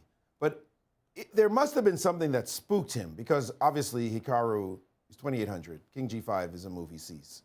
What spooked him? The moment he plays this move, if he played King G5, there is the move King to E3, which may seem a little weird since you wanted to keep your king in. But King to E3 is actually quite an interesting move. Why? Because King to H4 can be met by Rook to A7. And now your king, you are trying to mate your opponent, but your pawn is suddenly under threat. If you play F5, Rook to G7, okay, yes, you can bring your king back and Maurice, shut up. But here, also, this F4, you cannot play this move because suddenly this happens. So that means you have to play your king back. And even here, the engine's saying it's very winning for black. You can move your rook to D7. And again, this move, H4, is supposed to be the best as you squeeze. Now the king actually can come back into the game. He has to make this kind of calculation. Maybe, just maybe, he thought, my king is a little too funny going up the board like this. Although if he saw this move F5 right here, I'm not sure what else, like this check, King G3, and now if I play Rook A7, here goes an interesting line. The engine gives now Rook HE1, giving up the F7 pawn in this position, but this endgame is clearly really bad after this. Your H pawn is running. I'm grasping at straws. I'm trying to figure out why Hikaru wouldn't play such an obvious move. Something must have spooked him from just doing what he was doing the whole time, and he decided to just toss in this check, maybe to get the king to move in the other direction? I don't know, because everything he did after that, Wei Yi was able to just counter super easily, and his advantage disappeared, and now it's like truly disappeared after this sequence. And he hasn't moved. He's down to 335, feverishly looking for something in this position, but we can see the rooks are coming off the board. There's not even a trick. It's H4, you would hope, is some kind of trick. But what is this trick? We could take just losing and a take. pawn? Is this endgame winning? No, we're not trading rooks and giving you a win. We're just going to keep the rook on the board. And now a 2 versus 1 is also a draw. He's got nothing. Wow. If we could see him right now, I'm sure he's shaking his head and he's distraught because did he just forget about King G3 option? Because as soon as white king goes to G3, that's it. Yeah, there's a blindness, yeah. Just a blind spot. Maybe he assumed it was winning no matter what and just forgot about King G3. And he no longer get to play H4. Yeah, the recriminations that we have against ourselves. Hikaru is just lucky he got in a winning opportunity. H2, H4 was a kind of a panicky move. H2, H3 would have been an easy for Wei Yi. That would have been a draw. And now it looks like Hikaru has accepted his fate and said, okay, I've got 3 versus 2 in a single rook ending. Trading rooks. Yeah, he would need another huge miracle here, like a huge blunder from white for black to win this. Yeah. I can't even see how you blunder. Exactly. Be creative. So long as you don't play a move like F4 check and allow King G4, or even G4 and allow a Rook H2 check. You know, black can blunder too. You could play Rook H2, King G1, and lose the rook. How dare you? Rook H2, you're threatening H3, and then you resign. That is Go home crying. There's a field of chess studies where it's like self-made. Tragic communists and stuff like that, yes. And that would be one right there. Rook h2 and get your own rook trap. But I don't see any way Hikaru could make any progress here. And by the way, for Wei Yi, again, the clock is very revealing. He was down to 2 minutes, and suddenly he's playing joyfully automatic moves and gaining 30 seconds on his clock, and actually has the approximately the same amount of time. A moment ago, Hikaru was enjoying a 12-minute advantage. And in my +3 position, Wei Yi was about to go down 2 in a row against American players. Wow. But a huge save for him, coming back. Yeah. Just to remind everybody of Hikaru's tournament thus far. This far, he lost to Fabiano Caruana in round 1. That was a roller coaster of a game. And he had a chance to save the game at the very, very end. He didn't see it. Then he was worse against Esipenko, but he managed to draw. Then against Anish Giri, he was slightly worse, never anything serious, but he was with white, didn't get any advantage, and drew. And today was the first time where he was +3. Yeah. Very close to winning. Exactly. Now again, he had 3 black out of 4 games, so he was going to have 3 whites. Yeah, if he was at 50% after today, would have been a good result. Not bad at all. Not bad at all for the #1 seed. But the candidates has definitely gotten off to a bad start for Hikaru, the #1 seed, Maurice. Yes, Wei Yi as well, right? Wei Yi will have the same score, but will feel very differently after this game right here. He suffered quite a bit, but at least he saved this position, and we look forward with hope. Somebody like Esipenko, we will say, is the first person who is probably eliminated from contention, not mathematically, but we all know the deal. You're at -2 when somebody else is at +3.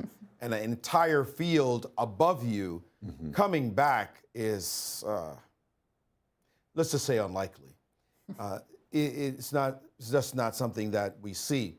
So let's just deal with what Hikaru and Wei Yi are thinking. They're at -1 with 10 rounds to go.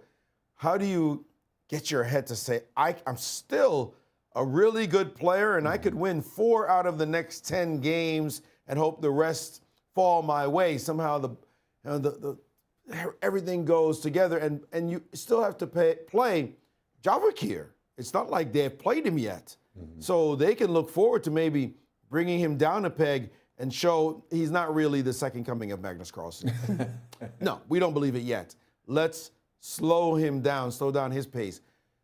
Again, the problem is keeping your desire, your motivation high when you know you're not playing well. As we see, this seems to be going towards a repetition. It's very hard. We can all speak to it. When you start playing like something the cat dragged in, you don't want to play chess anymore. And then you got 10 more rounds of it. It's so difficult to stay supremely motivated when you came here for only one reason, not to regain your rating points, not to gain 5, 10 rating points if possible. That's a lot even at this level.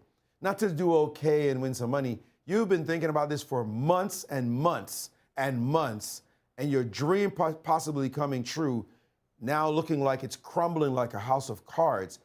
It's hard for the bottom half to keep motivated while the top half, they're fighting for something. No question about it. It really is tough. I'm just seeing the back and forth. I wouldn't be too surprised if the game was agreed draw, because I'm looking, obviously if Hikaru could magically pick up his G6 pawn, put it on the G3 square with check, then he could play Rook G1, and it's game over. It's all good. We've got to go. But to do that, you first have to move your king H6. Then you've got to play G5. Then you've got to go King H5. You can't play G4 yet. Right. And then as soon as you've got that set up, I'll play Rook to the 5th rank. So you can't play G4, G3. Yes, sir. I don't even see a way. No, I don't see it either. He could have had his king on G3. Yes. That's a totally different ball game. And again... And also, tomorrow is the rest day. For Wei Yi, he'll be relieved. He saved this disastrous endgame and going into the rest game. But for Hikaru, he has to sit with this, that he didn't win this completely winning endgame, and has to think about it for another full day. Yeah. Let's put up the live board. Let's put up the live board only as we're going all the way to the draw now. Yeah. They've played very, very played quickly. so fast that we can just show this. It's going to be over in a second, unless Wei Yi forgets and plays rook to f8 or something. Now we have 2 rooks only on the board, and draw. This is a checkmate threat. Stop the checkmate. Oh, no. Check. Well, they've played moves, so we have the live board up. There we go, and it's and officially it is now a draw. officially a draw. Yeah. Huge miss for Hikaru. That's really rocking the #1 seed in the tournament. He hasn't won a game in the first 4 rounds. Of course, again, he's got 3 blacks, but today was a huge, huge opportunity. Absolutely. And congratulations to Sindarov. Sindarov, a fabulous game. Let's take a hero look of at the our day. standings. Yeah. Let's take a look at this final standings after round 4. Now, for the first time, we have a sole leader in the tournament, and that's young Uzbek Javokhir Sindarov. Full point ahead of a player who is in clear second, Fabiano Caruana. He's running away with this. He sure is. And sharing third at 50% are 3 players, Pragg, Anish, and Matthias Bluebaum. And the ladies, the current standing there? There's no sole leader there yet. In the ladies, we have co-leaders for the first place. I know it by heart. Yes, you do. Bibi. It's Bibi Sara and Anna Muzichuk sharing first, and there's a big tie for the third place. 3rd through 6th, absolutely. Which, as we're coming to the close of the show, who picked? I don't remember anything anymore, Yasser. I'm just shocked by today's results. I mean, games. but no, I think VAR actually picked Sindarov, didn't he? No, he picked Hikaru. He picked Hikaru. Yeah, that's no one correct. picked Sindarov from Nobody. our production team. I'm sure the entire country of Uzbekistan is very happy at the moment. Right. Okay, Prague, sorry. Anastasiya at picked Prague. Wow. Well, at the moment, it looks like only 1 poor pick on the ladies' side at the moment. Right. I mean, gee, who gets the trophy? It's a long tournament, guys. Long way to go. Maurice, you get the final word before we say goodnight to everybody and wish them a good free day tomorrow. Yes, very important point, and this is a stat that surprises you when you hear it. It's not often that the #1 seed wins this event. It's a lot like a crapshoot. And Hikaru himself said it. I believe Fabi said it as well.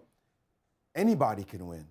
When you look at the top 6 players, all you need is a player in form to break out and just start playing well. And whoever that is sort of like Kaisa, the goddess of chess, said, you, this tournament, get it done. That's what has happened. And it looks like Javokhir Sindarov is that one who has been blessed with the Midas touch, as he has won 3 out of 4 games. And it's going to be very hard for anyone to catch him. They are so far behind. Only Fabi is truly within striking distance. And many people will say, oh, come on, a win by Fabi, a loss by Javokhir, and it's anybody's tournament. And that is true, 100%. But somehow that's not how it works out in chess tournaments. Person playing well keeps playing well, and the others chasing him. If they're playing flawed chess, they keep playing flawed in some kind of way. To right the ship and start picking up steam is so hard at this level. But yes, anything can happen, so we'll be watching the rest.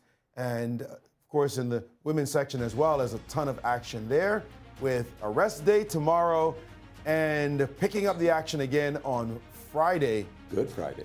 Good stuff happening here for at least one player.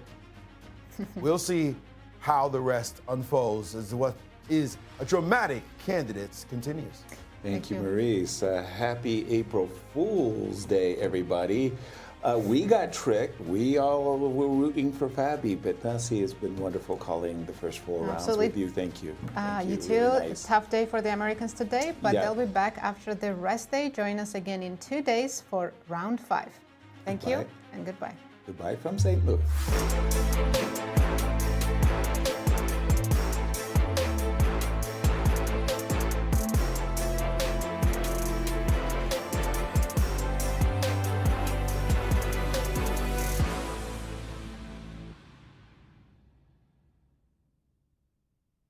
This has been a presentation of the St. Louis Chess Club.